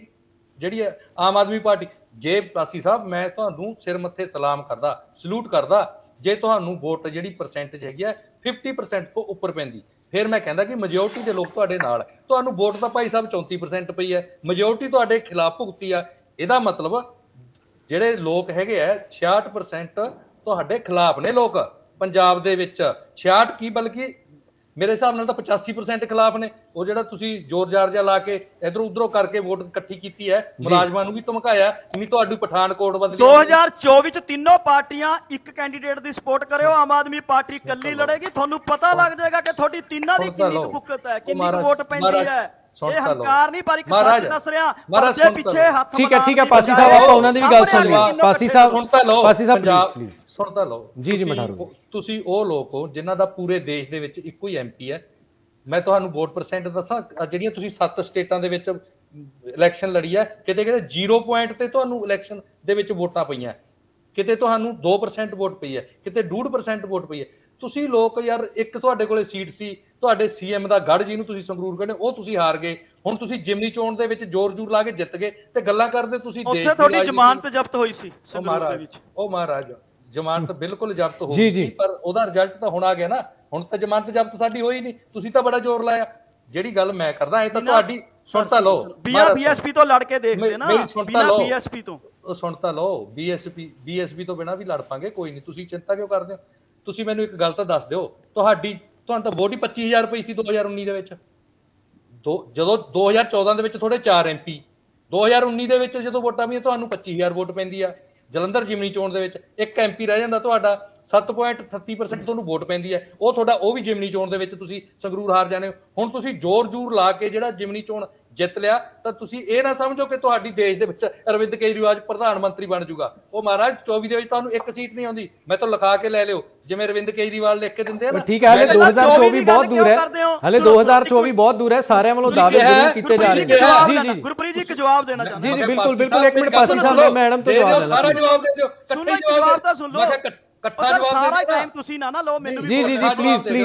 ਤੁਸੀਂ ਗੱਲ ਕੀਤੀ 2024 ਦੀ, ਤੁਸੀਂ 2024 ਠੀਕ ਹੈ 24 ਤੇ ਕਿਉਂ ਰੁਕਦੇ ਹੋ? ਮੈਂ ਕਿਹਾ ਤੁਸੀਂ ਗੱਲ ਕੀਤੀ 24 ਦੀ ਸਟਾਰਟ ਤੁਸੀਂ। ਠੀਕ ਹੈ ਸਰ, ਠੀਕ ਹੈ, ਆਪਾਂ 24 ਚ ਵੀ ਦੇਖ ਲਾਂਗੇ, ਹਲੇ ਬੜਾ ਸਮਾਂ ਪਿਆ। 24 ਖਤਮ ਹੋਏਗਾ, ਉਸ ਤੋਂ ਬਾਅਦ 24 ਖਤਮ ਹੋਏਗਾ, ਉਸ ਤੋਂ ਬਾਅਦ ਆਪਾਂ 27 ਦੀ ਵੀ ਵੇਟ ਕਰਾਂਗੇ। ਹਲੇ ਬਹੁਤ ਸਾਰੀਆਂ ਚੋਣਾਂ। ਜੀ ਮਠਾਰ, 1 ਮਿੰਟ ਪਾਸੀ ਸਾਹਿਬ, ਮੈਂ ਆਵਾਂਗਾ, ਮੈਡਮ ਤੋਂ ਜਵਾਬ ਲੈ ਲਾਂ। ਮੈਡਮ, ਸਵਾਲ BJP ਦੇ ਉੱਤੇ ਵੀ ਚੁੱਕੇ ਜਾਂਦੇ ਨੇ, ਰੋਜ਼ਗਾਰ ਦੀ ਗੱਲ ਜੋ ਹੈ ਤੁਸੀਂ ਨਹੀਂ ਕਰਦੇ। ਹਾਲਾਂਕਿ ਅੱਜ ਜੋ ਹੈ ਪ੍ਰਧਾਨ ਮੰਤਰੀ ਨੇ ਰੋਜ਼ਗਾਰ ਦਿੱਤਾ ਹੈ ਪੂਰੇ ਦੇਸ਼ ਦੇ ਵਿੱਚ, ਤੁਹਾਨੂੰ ਵੀ ਪਤਾ ਹੀ ਹੋਏਗਾ, ਆਨਲਾਈਨ ਉਹ ਆਏ ਸਨ ਸਾਹਮਣੇ, ਤੇ 71,000 ਲੋਕਾਂ ਨੂੰ ਰੋਜ਼ਗਾਰ ਦਿੱਤਾ ਗਿਆ, ਜਦਕਿ ਹਰ ਸਾਲ ਦੇ ਵਿੱਚ 2 ਕਰੋੜ ਦੀ ਗੱਲ ਉਦੋਂ ਕੀਤੀ ਗਈ ਸੀ BJP ਵੱਲੋਂ ਜਦੋਂ ਉਹ ਸੱਤਾ ਦੇ ਵਿੱਚ ਆਈ ਸੀ, ਭਾਵੇਂ 2014 ਦੀ ਗੱਲ ਹੋਵੇ। ਕੀ ਤੁਹਾਨੂੰ ਲੱਗਦਾ ਹੈ ਕਿ ਇਹਨਾਂ ਮੁੱਦਿਆਂ ਦੇ ਉੱਤੇ BJP ਕੰਮ ਨਹੀਂ ਕਰ ਸਕੀ? ਹਾਲਾਂਕਿ ਵੋਟ ਪਰਸੈਂਟੇਜ ਤੁਹਾਡਾ ਵੱਧ ਗਿਆ, ਪਰ ਉਹ ਮੁੱਦੇ ਜਿਹੜੇ ਲੋਕਾਂ ਦੇ ਨਾਲ ਜੁੜੇ ਹੋਏ ਸਨ, ਰੋਜ਼ਗਾਰ ਹੋ ਗਿਆ, ਬਾਕੀ ਥਾਵਾਂ ਤੇ ਪੇਂਡੂ ਖੇਤਰ ਦੇ ਵਿੱਚ ਤੁਹਾਨੂੰ ਜੋ ਹੈ ਕਾਫੀ ਜ਼ਿਆਦਾ ਤੁਸੀਂ ਪਛੜ ਗਏ ਵੋਟ ਫੀਸਦ ਦੇ ਵਿੱਚ। ਦੇਖੋ ਜੀ, ਪੇਂਡੂ ਖੇਤਰ ਦੇ ਵਿੱਚ ਮੈਂ ਰੂਰਲ ਏਰੀਆਜ਼ 'ਚ ਮੈਂ ਅੱਗੇ ਵੀ ਜਿਵੇਂ ਬਿਆਨ ਕੀਤਾ ਹੈ ਕਿ ਅਸੀਂ ਅਕਾਲੀ ਦਲ ਦੇ ਨਾਲ ਸਾਡੀ ਅਲਾਇੰਸ ਸੀ 22-24 ਸਾਲ ਰਹੀ ਹੈ, ਔਰ ਅਸੀਂ ਹਮੇਸ਼ਾ ਹੀ 23 ਸੀਟਾਂ ਉੱਤੇ, ਸ਼ਹਿਰੀ ਸੀਟਾਂ ਉੱਤੇ ਸੀਮਿਤ ਸਾਂ, ਤੇ ਕਦੀ ਵੀ ਅਸੀਂ ਰੂਰਲ ਏਰੀਆਜ਼ 'ਚ ਜਾ ਕੇ ਨਾ ਕੈਂਪੇਨ ਕੀਤਾ। ਅਸੀਂ ਅਕਾਲੀ ਦਲ ਉੱਤੇ ਹੀ ਸਾਰਾ ਕੁਝ, ਤੇ ਕੁਝ ਵਕਤ ਲੱਗੇਗਾ, ਜ਼ਰੂਰ ਲੱਗੇਗਾ। ਜੇ ਅਸੀਂ ਕਿਤੇ ਵੀ ਕੋਈ ਬੇਸ ਬਣਾਉਣੀ ਹੁੰਦੀ ਹੈ, ਉਹਦਾ ਟਾਈਮ ਲੱਗਦਾ ਹੈ। ਬਾਕੀ ਜਿਹੜੀ ਤੁਸੀਂ ਗੱਲ ਰੋਜ਼ਗਾਰ ਬਾਰੇ ਕਹਿੰਦੇ ਹੋ, ਸਾਨੂੰ ਇਹ ਸੋਚਣਾ ਚਾਹੀਦਾ ਹੈ ਕਿ ਜਦੋਂ ਦੁਨੀਆ ਭਰ 'ਚ ਕੋਵਿਡ ਆਇਆ, ਅਸੀਂ ਕਿੰਨੀ ਅੱਛੀ ਇੰਡੀਆ ਨੇ ਮੈਨੇਜਮੈਂਟ ਕੀਤੀ ਹੈ, ਔਰ ਜਦੋਂ ਦੂਜੀਆਂ ਇਕਨੋਮੀਜ਼ ਦਾ ਮਿਆਰ ਇੰਨਾ ਥੱਲੇ ਗਿਆ ਹੈ, ਅਸੀਂ ਆਪਣੇ ਆਪ ਨੂੰ ਸਸਟੇਨ ਕਰ ਸਕੇ ਹਾਂ। ਔਰ ਪਾਕਿਸਤਾਨ ਦਾ ਹਾਲ ਦੇਖੋ ਕੀ ਹੈ, ਸ੍ਰੀਲੰਕਾ ਦਾ ਹਾਲ ਦੇਖੋ ਕੀ ਹੈ। ਹਿੰਦੁਸਤਾਨ ਨੇ ਆਪਣੇ ਆਪ ਨੇ ਆਪਣਾ ਜਿਹੜਾ GDP ਹੈ ਉਹ ਸਾਡਾ ਵਧਿਆ ਹੈ, ਸਾਡਾ ਘਟਿਆ ਨਹੀਂ ਹੈ। ਔਰ ਆਈ ਐਮ ਸ਼ੋਰ ਕਿ ਪ੍ਰਾਈਮ ਮਿਨਿਸਟਰ ਸਾਹਿਬ ਔਰ BJP ਅਸੀਂ ਹਮੇਸ਼ਾ ਹੀ ਚਾਹਾਂਗੇ ਕਿ 2 ਕਰੋੜ ਤੋਂ ਵੀ ਵੱਧ ਨੌਕਰੀਆਂ ਜਿਹੜੀਆਂ ਨੇ ਉਹ ਜਨਰੇਟ ਕੀਤੀਆਂ ਜਾਣ। ਬਾਕੀ ਜਿਹੜੇ ਰਿਸੋਰਸਿਸ ਨੇ ਉਹਨਾਂ ਦੇ ਹਿਸਾਬ ਨਾਲ ਹੀ ਸਾਰਾ ਕੁਝ ਜਨਰੇਟ ਕੀਤਾ ਜਾਂਦਾ ਹੈ, ਔਰ ਕੋਸ਼ਿਸ਼ ਤੇ ਹਮੇਸ਼ਾ BJP ਦੀ ਹੋਏਗੀ ਕਿ ਹਰ ਘਰ ਦੇ ਵਿੱਚ ਨੌਕਰੀ ਜਾਏਗੀ। ਮੈਂ ਸੰਧਾਵਾਲੀਆ ਮੈਡਮ ਦਾ ਵੀ ਜਵਾਬ ਦੇਣਾ। ਜੀ ਪਹਿਲਾਂ ਤੁਸੀਂ ਦੇ ਦਿਓ ਜਵਾਬ, ਫਿਰ ਮੈਂ ਪਾਸੀ ਜੀ ਕੋ ਜਾਣਾ। ਜੀ ਹਾਂ, ਪਾਸੀ ਜੀ ਇਕੱਠਾ ਦੇ ਦਾਂ। ਮੈਡਮ ਬਾਰ-ਬਾਰ ਇੱਕ ਗੱਲ ਦੁਹਾਈ ਦਿੰਦੇ ਆ, ਅਸੀਂ ਰੂਰਲ ਏਰੀਆ 'ਚ ਸ਼੍ਰੋਮਣੀ ਅਕਾਲੀ ਦਲ ਕਰਕੇ ਨਹੀਂ ਗਏ। ਉਹ ਜੇ ਤੁਸੀਂ ਸ਼੍ਰੋਮਣੀ ਅਕਾਲੀ ਦਲ ਕਰਕੇ ਰੂਰਲ ਏਰੀਆ 'ਚ ਨਹੀਂ ਗਏ, ਫਿਰ ਸ਼ਹਿਰ ਦੀਆਂ ਸੀਟਾਂ ਵੀ ਤਾਂ ਹੋ ਸਕਦਾ ਸ਼੍ਰੋਮਣੀ ਅਕਾਲੀ ਦਲ ਨੇ ਤੁਹਾਨੂੰ ਛੱਡੀਆਂ ਹੋਣ। ਤੁਸੀਂ ਇਹ ਕਿਵੇਂ ਸੋਚ ਲਿਆ ਜੇ ਤੁਸੀਂ ਰੂਰਲ ਦੇ ਵਿੱਚ ਜਾਓਗੇ ਤੇ ਸ਼੍ਰੋਮਣੀ ਅਕਾਲੀ ਦਲ ਸ਼ਹਿਰ ਦੇ ਵਿੱਚ ਕੰਮ ਨਹੀਂ ਕਰੇਗਾ ਤੇ ਸ਼੍ਰੋਮਣੀ ਅਕਾਲੀ ਦਲ ਦੀ ਵੋਟ ਨਹੀਂ ਵਧੇਗੀ? ਸੋ ਇਹ ਜਿਹੜੀਆਂ ਗੱਲਾਂ ਕਰਨੀਆਂ, ਨਾਲੇ ਜਿਹੜੀਆਂ ਪੁਰੀ ਸਾਹਿਬ ਸਟੇਟਮੈਂਟਾਂ ਦਿੰਦੇ ਆ, ਸਾਨੂੰ ਉਹਨਾਂ ਦਾ ਚੰਗੀ ਤਰ੍ਹਾਂ ਪਤਾ ਹੈ। ਜਦੋਂ ਪਾਸੀ ਸਾਹਿਬ ਦੀ ਗੱਲ ਨਾਲ ਮੈਂ ਸਹਿਮਤ ਹੋਵਾਂਗਾ, ਉਹ ਜਿਹੜਾ ਇਹਨਾਂ ਨੇ ਸ਼ੇਰ ਜਿਹਾ ਸੁਣਾਇਆ ਸੀ, ਹੁਣ ਤੁਹਾਨੂੰ ਯਾਦ ਆ ਗਿਆ, ਉਦੋਂ ਵੀ ਤਾਂ ਤੁਸੀਂ ਸ਼੍ਰੋਮਣੀ ਅਕਾਲੀ ਦਲ ਨਾਲ ਰਲ ਕੇ ਭਾਜਪਾ ਜਿਹੜੀ ਹੈਗੀ ਹੈ ਕੰਮ ਕਰਦੀ ਰਹੀ ਹੈ, ਉਦੋਂ ਤਾਂ ਤੁਹਾਨੂੰ ਨੀਤੀਆਂ ਬੜੀਆਂ ਚੰਗੀਆਂ ਲੱਗਦੀਆਂ ਸੀ। ਹੁਣ ਇਹਨਾਂ ਨੂੰ ਪਤਾ ਕੀ ਹੈ, ਅਸਲ 'ਚ ਇਹਨਾਂ ਨੂੰ ਇਹ ਲੱਗਦਾ ਹੈ ਕਿ ਭਾਰਤੀ ਜਨਤਾ ਪਾਰਟੀ ਜਿਹੜੀ ਨੈਸ਼ਨਲ ਪਾਰਟੀ ਹੈ, ਉਹਨਾਂ ਦੀ ਉੱਪਰ ਸਰਕਾਰ ਹੈ ਤੇ ਹੁਣ ਸਾਰੀਆਂ ਸਟੇਟਾਂ। ਕਰਨਾਟਕ ਤੁਸੀਂ ਹਾਰ ਗਏ, ਪੰਜਾਬ ਦੇ ਵਿੱਚ ਤੁਹਾਨੂੰ ਕਿਸੇ ਨੇ ਪਿੰਡਾਂ ਦੇ ਵਿੱਚ ਛੱਡੋ, ਹੁਣ ਤੁਹਾਨੂੰ ਸ਼ਹਿਰਾਂ ਦੇ ਵਿੱਚ ਨਹੀਂ ਵੜਨ ਦੇਣਾ ਤੁਹਾਨੂੰ, ਕਿਉਂਕਿ 2024 ਦੇ ਵਿੱਚ ਪਤਾ ਲੱਗ ਜਾਣਾ ਤੁਹਾਨੂੰ, ਉਹ ਰਿਜ਼ਲਟ ਹੁਣ ਅੱਗੇ ਹੌਲੀ ਹੌਲੀ ਮੂਹਰੇ ਆਉਣ ਲੱਗ ਪਏ ਨੇ ਤੁਹਾਡੇ। ਠੀਕ ਹੈ ਇਹਨਾਂ ਗੱਲਾਂ ਦੇ ਵਿੱਚ ਕੋਈ ਦਮ ਹੈ? ਠੀਕ ਹੈ, ਉਹ ਤਾਂ ਚਲੋ ਜੀ ਦੇਖੋ, ਜਦੋਂ ਪਾਰਟੀਆਂ ਕੋਈ ਵੀ ਗੱਠਜੋੜ ਹੁੰਦਾ, ਕਾਫੀ ਸਾਰੇ ਮੁੱਦੇ ਹੁੰਦੇ ਨੇ ਜਿਹੜੇ ਇਕੱਠੇ ਅਜਿਹੇ ਹੁੰਦੇ ਨੇ ਜਿਹੜੇ ਸਾਹਮਣੇ ਨਹੀਂ ਆਉਣ ਦਿੱਤੇ ਜਾਂਦੇ, ਉਦੋਂ ਇੱਕ ਦੂਜੇ ਨੂੰ ਬਚਾਉਣ ਦੀ ਕੋਸ਼ਿਸ਼ ਕੀਤੀ ਜਾਂਦੀ। ਹਾਲਾਂਕਿ ਜਦੋਂ ਵੱਖ ਹੋ ਜਾਂਦੇ ਨੇ ਫਿਰ ਤਾਂ ਜੋ ਵੀ ਰਾਜ਼ ਹੁੰਦੇ ਨੇ ਉਹ ਸਾਰੇ ਹੀ ਸਾਹਮਣੇ ਆਉਣ ਲੱਗ ਪੈਂਦੇ ਨੇ, ਉਹ ਆਪਾਂ ਦੇਖਦੇ ਹਾਂ। ਪਾਸੀ ਸਾਹਿਬ ਚਲੋ ਵਾਤੇ ਤੱਕ ਤੇ ਟੁੱਟੀ ਤੋਂ ਚਗਾਟ ਪੱਟ ਲਈ, ਉਹ ਗੱਲਾਂ ਹੋ ਗਈਆਂ। ਚਲੋ ਠੀਕ ਹੈ। ਪਾਸੀ ਸਾਹਿਬ ਥੋੜੇ ਖੁਸ਼ ਨਜ਼ਰ ਆ ਰਹੇ ਨੇ ਕਿ ਪੁਰਾਣੇ ਸਹਿਯੋਗੀ ਦੋ ਲੜਦੇ ਪਏ ਨੇ, ਥੋੜਾ ਚਲੋ ਆਪਸ ਵਿੱਚ ਨਹੀਂ ਲੜਦੇ ਨਹੀਂ, ਬਹਿਸ ਹੀ ਕਰ ਰਹੇ, ਲੜ ਨਹੀਂ ਰਹੇ, ਕੋਈ ਲੜਨ ਦੀ ਗੱਲ ਵੀ ਨਹੀਂ। ਮੈਂ ਕੋਈ ਗੱਲ ਜੀ ਦੇ ਦਿਓ ਜਵਾਬ ਦੇ ਦਿਓ ਤੁਸੀਂ। ਮੈਂ ਉਹ ਸੰਸਕਾਰ ਪਿੰਡ ਚੋਂ ਪਲੀਆਂ ਜਿੱਥੇ ਅਸੀਂ ਬਦਤਮੀਜ਼ ਨਹੀਂ ਹੁੰਦੇ, ਭਾਵੇਂ ਜੋ ਮਰਜ਼ੀ ਹੋਏ, ਔਰ ਮਾੜਾ ਲਫ਼ਜ਼ ਨਹੀਂ ਬੋਲਦੇ। ਸੋ ਮੈਂ ਇਹਨਾਂ ਦਾ ਬੁਠਾਰੂ ਸਾਹਿਬ ਦੀ ਗੱਲ ਦਾ ਕੋਈ ਜਵਾਬ ਨਹੀਂ ਦੇਣਾ ਚਾਹੁੰਦੀ ਸਾਂ, ਪਰ ਮੈਂ ਇੱਕ ਗੱਲ ਕਹਿਣਾ ਚਾਹੁੰਦੀ ਹਾਂ ਕਿ ਜਦੋਂ ਅਕਾਲੀ ਦਲ ਸਹਿਮਤ ਸੀ ਫਾਰਮ ਰੂਲਸ ਨਾਲ, ਪ੍ਰਕਾਸ਼ ਸਿੰਘ ਬਾਦਲ, ਮਹਿਰੂਮ ਪ੍ਰਕਾਸ਼ ਸਿੰਘ ਬਾਦਲ ਨੇ ਵੀ ਪਹਿਲੀ ਇੰਟਰਵਿਊ 'ਚ ਕਹਿ ਦਿੱਤਾ ਕਿ ਫਾਰਮ ਲਾਜ਼ ਬੜੇ, ਬੀਬਾ ਜੀ ਨੇ ਵੀ ਕਹਿ ਦਿੱਤਾ ਪਾਰਲੀਮੈਂਟ ਕੇ ਬੜੇ ਚੰਗੇ ਨੇ। ਤੇ ਜਦੋਂ ਇਹਨਾਂ ਨੂੰ ਪਤਾ ਲੱਗਾ ਕਿ ਨਹੀਂ ਪਿੰਡਾਂ ਦੇ ਵਿੱਚ ਤੇ ਸਾਨੂੰ ਕਿਸੇ ਨੇ ਵੜਨ ਨਹੀਂ ਦੇਣਾ, ਉਦੋਂ ਫਿਰ ਇਹ ਰਿਜ਼ਾਈਨ ਕਰਕੇ ਚਲੇ ਗਏ। ਮੈਂ ਇਸ ਗੱਲ ਦਾ ਜਵਾਬ ਜ਼ਰੂਰ ਦਿਆਂਗੀ। ਮੈਂ ਹੁਣੀ ਦੇ ਦਿੰਦਾ ਜਵਾਬ। ਠੀਕ ਹੈ ਮਠਾਰੂ ਸਾਹਿਬ, ਇੱਕ ਮਿੰਟ ਪਾਸੀ ਸਾਹਿਬ ਤੋਂ ਜਵਾਬ ਲੈ ਲਈਏ, ਉਹਨਾਂ ਦੀ ਵੀ ਗੱਲ ਸੁਣੀਏ। ਨਹੀਂ ਹੁਣ ਤੁਸੀਂ ਮੈਨੂੰ ਜਵਾਬ ਲੈ ਹੀ ਲਓ। ਚਲੋ ਠੀਕ ਹੈ, ਇੱਕ ਛੋਟਾ ਜਿਹਾ ਜਵਾਬ ਦੇ ਦਿਓ ਪਲੀਜ਼, ਮੈਂ ਪਾਸੀ ਸਾਹਿਬ ਤੋਂ ਵੀ ਜਵਾਬ ਲੈਣਾ। ਉਹ ਵਿਚਾਰੇ ਕਾਫੀ ਦੇਰ ਦੇ ਬੈਠੇ। ਪਹਿਲੀ ਗੱਲ ਤਾਂ ਸ਼੍ਰੋਮਣੀ ਅਕਾਲੀ ਦਲ ਨੇ ਜਦੋਂ ਤੁਹਾਡਾ ਸਾਥ ਛੱਡਦਾ ਫਿਰ ਤੁਸੀਂ ਬਿੱਲ ਬਣਾਉਣੇ ਬੰਦ ਕਰਤੇ, ਤੁਸੀਂ ਐਕਟ ਲਾਗੂ ਨਹੀਂ ਕੀਤਾ। ਮੈਨੂੰ ਇੱਕ ਗੱਲ ਦੱਸੋ, ਸ਼੍ਰੋਮਣੀ ਅਕਾਲੀ ਜਦੋਂ ਅਸੀਂ ਆਪਣਾ ਜਿਹੜਾ ਹੈਗਾ ਧਰਮ ਨਿਭਾ ਰਹੇ ਸੀ, ਇੱਕ ਜਿਹੜਾ ਸਮਝੌਤੇ ਦਾ ਧਰਮ ਹੁੰਦਾ, ਦੋ ਪਾਰਟੀਆਂ ਅਗਰ ਸਮਝੌਤੇ ਦੇ ਵਿੱਚ ਹੁੰਦੀਆਂ ਧਰਮ ਨਿਭਾ, ਸ਼੍ਰੋਮਣੀ ਅਕਾਲੀ ਦਲ ਨੇ ਇੱਕੋ ਗੱਲ ਕੀਤੀ ਸੀ, ਕਿਸਾਨਾਂ ਨੇ ਕਿਹਾ ਕਿ ਸਾਡੇ ਵਾਸਤੇ ਠੀਕ ਨਹੀਂ। ਤੁਹਾਡੇ ਨਾਲ ਬੀਬਾ ਜੀ ਨੇ ਗੱਲ ਕੀਤੀ, ਬੀਬਾ ਜੀ ਉਦੋਂ ਮਿਨਿਸਟਰ ਸੀ, ਬੀਬਾ ਜੀ ਨੇ ਕਿਹਾ ਵੀ ਲੋਕ ਜਿਹੜੇ ਹੈਗੇ ਵਿਰੋਧ ਕਰ ਰਹੇ ਆ ਕਿਸਾਨ, ਉਹਨਾਂ ਨੇ ਕਿਹਾ ਜਦੋਂ ਆਪਾਂ ਬਿੱਲ ਬਣਾਵਾਂਗੇ ਇਹਦੇ 'ਚ ਅਮੈਂਡਮੈਂਟ ਕਰ ਲਾਂਗੇ, ਜਿਹੜੀ MSP ਦੀ ਗਾਰੰਟੀ ਉਹ ਦੇ ਦੇਵਾਂਗੇ ਵਿੱਚ। ਜਦੋਂ ਤੁਸੀਂ ਐਕਟ ਪਾਸ ਕੀਤਾ ਉਦੋਂ ਤਾਂ ਕਿਸੇ ਨੂੰ ਪੁੱਛਿਆ ਹੀ ਨਹੀਂ, ਇਸੇ ਕਰਕੇ ਤਾਂ ਇਮੀਡੀਏਟਲੀ ਸਾਨੂੰ ਅਸਤੀਫਾ ਦੇਣਾ ਪਿਆ, ਸਮਝੌਤਾ ਵੀ ਛੱਡਣਾ ਪਿਆ, ਇਸੇ ਕਰਕੇ ਹੋਇਆ ਨਾ ਸਾਰਾ ਕੁਝ।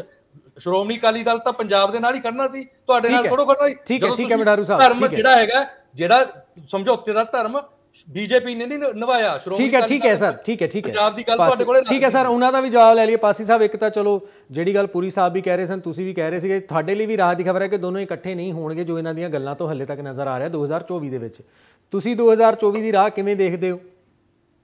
ਦੇਖੋ 2024 ਦੇ ਵਿੱਚ ਆਮ ਆਦਮੀ ਪਾਰਟੀ ਪੰਜਾਬ ਦੀ ਮੈਕਸਿਮਮ ਜਾਂ ਮੈਂ ਤਾਂ ਇਹੀ ਕਹੂੰਗਾ ਹੋ ਸਕਦਾ ਸਾਰੀ ਸੀਟਾਂ ਤੇ ਜਿੱਤ ਪ੍ਰਾਪਤ ਕਰੇਗੀ, ਕਿਉਂਕਿ ਜੋ ਮੇਰੇ ਵੀਰ ਜੀ ਨੇ ਮਠਾੜੂ ਸਾਹਿਬ ਨੇ 2019 ਦੀ ਗੱਲ ਤਾਂ ਕਹਿਤੀ, ਪਰ ਇਹਨਾਂ ਨੇ ਇਹ ਨਹੀਂ ਦੱਸਿਆ ਕਿ 2022 'ਚ ਫਿਰ ਉਹੀ ਆਮ ਆਦਮੀ ਪਾਰਟੀ 92 ਸੀਟਾਂ ਲੈ ਕੇ ਆਈ ਹੈ। ਔਰ ਇਹ ਹੁਣ ਗੱਲ ਕਰ ਰਹੇ ਕਿ ਆਮ ਆਦਮੀ ਪਾਰਟੀ 2024 'ਚ ਹਾਰੇਗੀ। ਮੈਂ ਇਹਨਾਂ ਨੂੰ ਕਹਿਣਾ ਚਾਹੁੰਦਾ, ਤੁਸੀਂ ਇੱਥੇ ਕਿਉਂ ਰੁਕਦੇ ਹੋ? 2029 ਦੀ ਵੀ ਗੱਲ ਕਰੋ, 2024 ਤੋਂ ਬਾਅਦ 2029 ਦੀ ਗੱਲ ਕਰੋ, 2025 ਦੀ ਕਰੋ, 27 ਦੀ ਕਰ ਲਈ ਆਪਾਂ ਪਹਿਲਾਂ, 2027 ਦੀ ਵੀ ਕਹਿ ਲਓ, 2032 ਦੀ ਕਹਿ ਲਓ, 2039 ਕਹੋ, 2042 ਕਹੋ, 2049 ਕਹੋ, ਮੰਗੇਰੀ ਲਾਲ ਤੇ ਹਸੀਨ ਸਪਨਿਆਂ ਲੈ ਲਓ। ਫਰਕ ਕਿਆ ਪੈਂਦਾ? ਇਹਨੂੰ ਕਹਿੰਦੇ ਹੰਕਾਰ। ਨਹੀਂ ਹੰਕਾਰ ਨਹੀਂ ਕਹਿ ਰਿਹਾ ਮੈਂ, ਇਹ ਅੱਜ ਤੁਹਾਡੀ ਹਾਲਤ ਕਿਆ ਹੋਈ ਪਈ ਹੈ। ਅਕਾਲੀ ਦਲ ਨੇ ਯੂਪੀ 'ਚ ਵੀ ਇਲੈਕਸ਼ਨ ਲੜ ਕੇ ਦੇਖਿਆ, ਦਿੱਲੀ 'ਚ ਵੀ ਇਲੈਕਸ਼ਨ ਲੜ ਕੇ ਦੇਖਿਆ, ਹਰਿਆਣੇ 'ਚ ਵੀ। ਅਕਾਲੀ ਦਲ ਖੇਤਰੀ ਪਾਰਟੀ ਹੈ, ਕਿੱਥੇ ਰਹਿ ਗਿਆ? ਔਰ ਅੱਜ ਵੀ ਜੇ BSP ਦਾ ਸਹਾਰਾ ਨਾ ਹੁੰਦਾ ਤਾਂ ਬਹੁਤ ਪਿੱਛੇ ਜਾਣਾ ਸੀਗਾ। ਔਰ ਚੌਥੀ 'ਚ ਇੱਕ ਚੀਜ਼ ਹੋਰ ਦੱਸਦਾ ਗੁਰਪ੍ਰੀਤ ਜੀ ਮੈਂ, ਕਿ आईने ने एक पहलू तो दिखा ही दिया, अकाली दल ने बीजेपी का और बीजेपी ने अकाली दल का चेहरा दिखा दिया।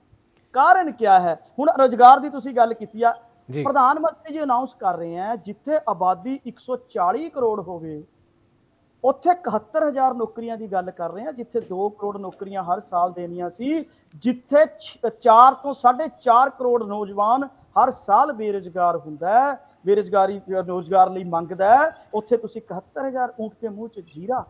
दूसरी चीज मैं अज तुहानूं गल दसदा, ये तुसीं कह रहे हो ना कि इकट्ठे नहीं होणगे जी, उस पर मौका प्रस्त पार्टियां राजनीति ਜਿਹੜੇ ਧਰਮ ਦੇ ਨਾਂ ਤੇ ਪੋਲਰਾਈਜੇਸ਼ਨ ਕਰ ਸਕਦੇ ਆ ਕਦੇ ਵੀ ਇਕੱਠੇ ਹੋ ਸਕਦੇ ਆ। ਮੈਂ ਤੁਹਾਨੂੰ ਇੱਕ ਛੋਟਾ ਜਿਹਾ ਇਤਿਹਾਸ ਦੱਸਦਾ, ਕੁਇਟ ਇੰਡੀਆ ਮੂਵਮੈਂਟ ਦੇ ਸਮੇਂ ਅਗਰ ਕਹੂੰ ਤਾਂ ਮੈਂ 8 ਅਗਸਤ 1942 ਦਾ ਤੁਹਾਨੂੰ ਅਖਬਾਰ ਵੀ ਹੁਣੇ ਪੋਸਟ ਕਰ ਦੂੰਗਾ। उस टाइम जदों पूरा हिंदुस्तान अंग्रेजों के खिलाफ लड़ रहा सी, जदों कि मुस्लिम लीग ने पाकिस्तान की मंग कर दी सी, तो उस टाइम हिंदू महासभा ने, मैडम जैस्मीन जी देखना ध्यान करना इस चीज़ नूं चेक कर लेना, हिंदू महासभा ने मुस्लिम लीग दे नाल अलायंस कीता सी और श्यामा प्रसाद मुखर्जी फजलुल हक दी वेस्ट बंगाल की सरकार दे विच फाइनांस मिनिस्टर बन के सी। उस तो बाद ਇਹ ਪੰਜਾਬ ਦੇ ਵਿੱਚ ਹਿੰਦੂ ਸਿੱਖ ਦੀ ਪੋਲਰਾਈਜੇਸ਼ਨ ਕਰਨ ਦੀ ਕੋਸ਼ਿਸ਼ ਕਰਦੇ ਰਹੇ। 1996 ਦੇ ਵਿੱਚ ਜਦੋਂ ਮੋਗਾ ਡੈਕਲੇਰੇਸ਼ਨ ਹੋਈ, 97 ਦੇ ਵਿੱਚ ਇਹ ਪਹਿਲਾਂ ਆਫਟਰ ਪੋਲ ਇਕੱਠੇ ਹੁੰਦੇ ਸੀ, 96 ਦੇ ਵਿੱਚ ਪ੍ਰੀ ਪੋਲ ਇਕੱਠੇ ਹੋਏ ਸੀ, ਔਰ 2022 ਤੱਕ 21 ਤੱਕ ਇਹ ਚੱਲਦੇ ਰਹੇ। ਹੁਣ ਕਿਸਾਨੀ ਬਿੱਲਾਂ ਦੀ ਗੱਲ ਸੁਣ ਲਓ। ਕਿਸਾਨੀ ਬਿੱਲਾਂ ਦੇ ਵਿੱਚ ਅਕਾਲੀ ਬੀਜੇਪੀ ਦੀ ਪੂਰੀ ਸਹਿਮਤੀ ਸੀ। ਅਕਾਲੀ ਦਲ ਭੱਜ ਨਹੀਂ ਸਕਦਾ, ਕਿਉਂਕਿ ਮੈਂ ਸੁਖਬੀਰ ਬਾਦਲ ਜੀ ਦੀ ਸਟੇਟਮੈਂਟ ਹੁਣੇ ਚਲਾ ਦੇਣਾ, ਮੇਰੇ ਮੋਬਾਈਲ 'ਚ ਪਈ ਹੈ। ਉਹਨਾਂ ਨੇ ਕਿਹਾ ਸੀ ਕਿਸਾਨਾਂ ਨੂੰ ਇਹ ਸਮਝ ਨਹੀਂ ਆ ਰਿਹਾ। ਪੰਜਾਬ ਸਰਕਾਰ ਨੂੰ ਚਾਹੀਦਾ ਪੰਜਾਬ ਦੇ ਬਾਰਡਰ ਤੇ ਸਖਤੀ ਕਰੋ, ਇਹਨਾਂ ਨੂੰ ਦਿੱਲੀ ਤੱਕ ਨਾ ਜਾਣ ਦਿਓ, ਇਹਨਾਂ ਨੂੰ ਇਹਨਾਂ ਬਿੱਲਾਂ ਦੀ ਜਿਹੜੀ ਹੈ ਅੱਛਾਈ ਸਮਝ ਨਹੀਂ ਆ ਰਹੀ। ਇਹ ਗੱਲਾਂ ਕਰ ਰਹੇ ਹੋ। ਇਹ ਹਮੇਸ਼ਾ ਹੀ ਅਕਾਲੀ ਦਲ ਬੀਜੇਪੀ ਅੱਜ ਵੀ ਇੱਕ ਦੂਜੇ ਦੀ ਸਹਿਯੋਗੀ ਪਾਰਟੀ ਕਦੇ ਵੀ ਹੋ ਸਕਦੇ ਆ। ਇਹਨਾਂ ਨੂੰ ਲੱਗੇਗਾ ਠੀਕ ਹੈ, ਮਤਲਬ 2024 ਦੇ ਲਈ ਹਲੇ ਮੰਨ ਸਕਦੇ ਆ ਆਪਾਂ। ਮੈਂ ਜਵਾਬ ਦੇ ਦਿੰਦਾ, ਦੀ ਗੱਲ ਨਹੀਂ ਕਰਦੇ, ਅਸੂਲਾਂ ਦੀ ਗੱਲ ਨਹੀਂ ਕਰਦੇ। ਮਾਸੀ ਸਾਹਿਬ ਮੈਂ ਕਰਦਾ ਅਸੂਲਾਂ ਦੀ ਗੱਲ। ਠੀਕ ਹੈ ਮਠਾਰੂ ਜੀ, ਉਹ ਕਹਿ ਰਹੇ ਕਿ ਜੋ ਹੈ ਗੱਠਜੋੜ ਹੋ ਸਕਦਾ, ਭਾਵੇਂ ਪੂਰੀ ਸਾਹਿਬ ਵੀ ਬੋਲੀ ਜਾਣ।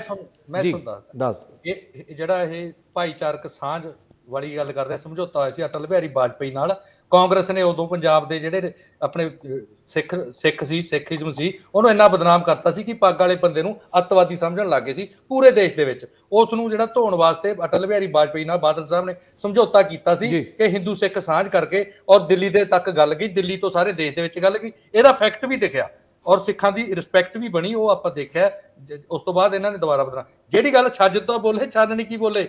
ਇਹ ਸਾਡੇ ਜਿਹੜਾ ਸਮਝੌਤਾ ਬੀਜੇਪੀ ਦਾ ਅਕਾਲੀ ਦਲ ਦਾ ਹੋਇਆ, ਭਾਈਚਾਰਕ ਸਾਂਝ ਵਾਲਾ ਹੋਇਆ ਸੀ, ਉਹਦੇ ਤੇ ਸਵਾਲ ਚੁੱਕਦੇ ਆ। ਤੁਸੀਂ ਮੈਨੂੰ ਐਂ ਦੱਸੋ, ਉਹ ਬੰਦੇ ਦਾ ਕੀ ਕਰੋਗੇ ਜਿਹਨੇ ਕਿਹਾ ਮੈਂ ਆਪਣੇ ਬੱਚੋਂ ਕੀ ਕਸਮ ਖਾਤਾ ਹੂੰ, ਕਾਂਗਰਸ ਤੇ ਸਮਝੌਤਾ ਨਹੀਂ ਕਰੂੰਗਾ। ਸਭ ਤੋਂ ਪਹਿਲਾਂ ਕਾਂਗਰਸ ਨਾਲ ਸਮਝੌਤਾ ਕਰਕੇ ਸਰਕਾਰ ਬਣੀ ਅਰਵਿੰਦ ਕੇਜਰੀਵਾਲ ਨੇ। ਉਹਨੇ ਕਿਹਾ ਸੀ ਮੈਂ ਕਸਮ ਖਾਤਾ ਹੂੰ, ਨਾ ਗਾੜੀ ਲੂੰਗਾ, ਨਾ ਬਗਲਾ ਲੂੰਗਾ, ਨਾ ਸਿਕਿਉਰਿਟੀ ਲੂੰਗਾ। ਸਭ ਤੋਂ ਵੱਧ ਗੱਡੀਆਂ, ਬੰਗਲੇ, ਸਿਕਿਉਰਿਟੀਆਂ ਅੱਜ 45 ਕਰੋੜ ਰੁਪਇਆ ਬੰਗਲਿਆਂ ਤੇ ਲਾਇਆ। ਠੀਕ ਹੈ ਕਿ ਭਗਵੰਤ ਮਾਨ ਸਾਹਿਬ ਪੰਜਾਬ ਦੇ ਇਤਿਹਾਸ ਕੱਢ ਲਓ, ਵਾਸੀ ਜੀ ਵੱਡੇ ਵੀਰੋਂ, ਇਤਿਹਾਸ ਕੱਢ ਲਓ, ਆਰਟੀਆਈਆਂ ਲੈ ਲਓ। ਅੱਜ ਤੱਕ ਕਿਸੇ ਵੀ ਮੁੱਖ ਮੰਤਰੀ ਕੋਲੇ 1000 ਬੰਦਾ ਸਿਕਿਉਰਿਟੀ ਦਾ ਨਹੀਂ ਸੀ। ਅੱਜ ਤੱਕ ਪੰਜਾਬ ਦੀ ਸਿਕਿਉਰਿਟੀ ਚੋਂ 100 ਬੰਦਾ ਦਿੱਲੀ ਦੇ ਵਿੱਚ ਨਹੀਂ ਗਿਆ, ਚਾਹੇ ਕਾਂਗਰਸ ਦੀ ਸਰਕਾਰ ਰਹੀ ਹੈ, ਚਾਹੇ ਅਕਾਲੀ ਦਲ ਦੀ ਸਰਕਾਰ ਰਹੀ ਹੈ, ਕਦੇ ਨਹੀਂ ਰਿਹਾ। ਤੁਸੀਂ ਤਾਂ ਰਿਕਾਰਡ ਹੀ ਤੋੜਦੇ।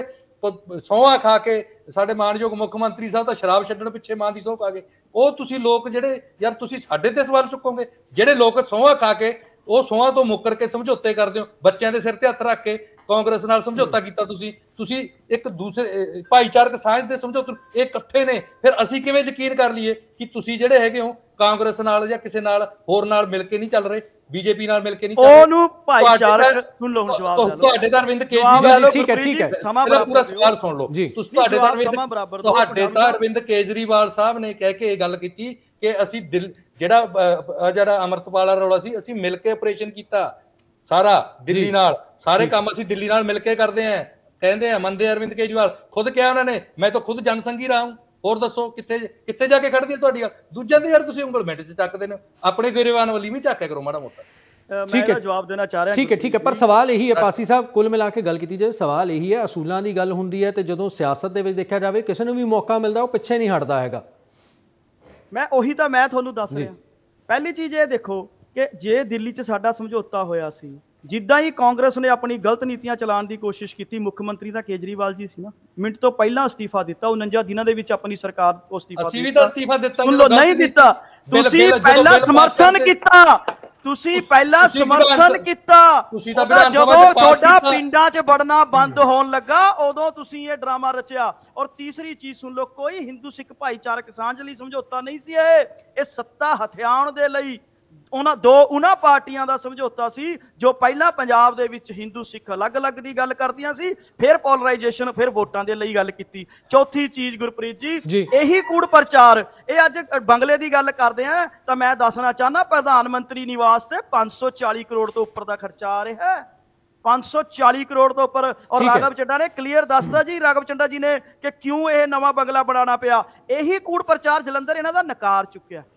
ਠੀਕ ਹੈ, ਮੈਂ ਜਵਾਬ ਲੈਣਾ ਉਹਨਾਂ ਤੋਂ, ਮੈਂ ਮੈਡਮ ਤੋਂ ਜਵਾਬ ਲੈਣਾ। ਗੱਲ ਸਕੂਲਾਂ ਦੀ ਨਹੀਂ ਕਰਨਗੇ, ਗੱਲ ਐਜੂਕੇਸ਼ਨ ਜਾਂ ਮੈਡੀਕਲ ਦੀ ਨਹੀਂ ਕਰਨਗੇ, ਗੱਲ ਰੋਜ਼ਗਾਰ ਦੀ ਨਹੀਂ ਕਰਨਗੇ, ਗੱਲ ਕਿੱਥੇ ਲੋਕਾਂ ਨੂੰ ਸਿਰਫ ਔਰ ਸਿਰਫ ਉਹਨਾਂ ਹੀ ਗੱਲਾਂ 'ਚ ਉਲਝਾ ਕੇ। ਔਰ ਮੈਂ ਤੁਹਾਨੂੰ ਪੰਜਵੀਂ ਚੀਜ਼, ਇੱਕ ਚੀਜ਼ ਬੋਲਦਾ ਜਿਹੜੀ ਮੈਂ ਤੁਹਾਨੂੰ ਕਲੀਅਰ ਦੱਸ ਰਿਹਾ, ਅਗਰ ਅਕਾਲੀ ਦਲ ਐਡਾ ਹੀ ਨੈਤਿਕਤਾ ਵਾਲਾ ਸੀ ਤਾਂ ਚੀਫ ਮਿਨਿਸਟਰ ਸਾਹਿਬ ਸਾਡੇ ਮਰਹੂਮ ਪ੍ਰਕਾਸ਼ Singh Badal ji, deputy chief minister Sukhbir Badal ji, finance minister Manpreet Badal ji, ਸਹਿਕਾਰਿਤਾ ਮੰਤਰੀ ਉਹਨਾਂ ਦੇ ਜਵਾਈ ਸਾਹਿਬ, ਇਹ ਕਿਆ ਸੀ? ਇਹ ਨੈਤਿਕਤਾ ਸੀ?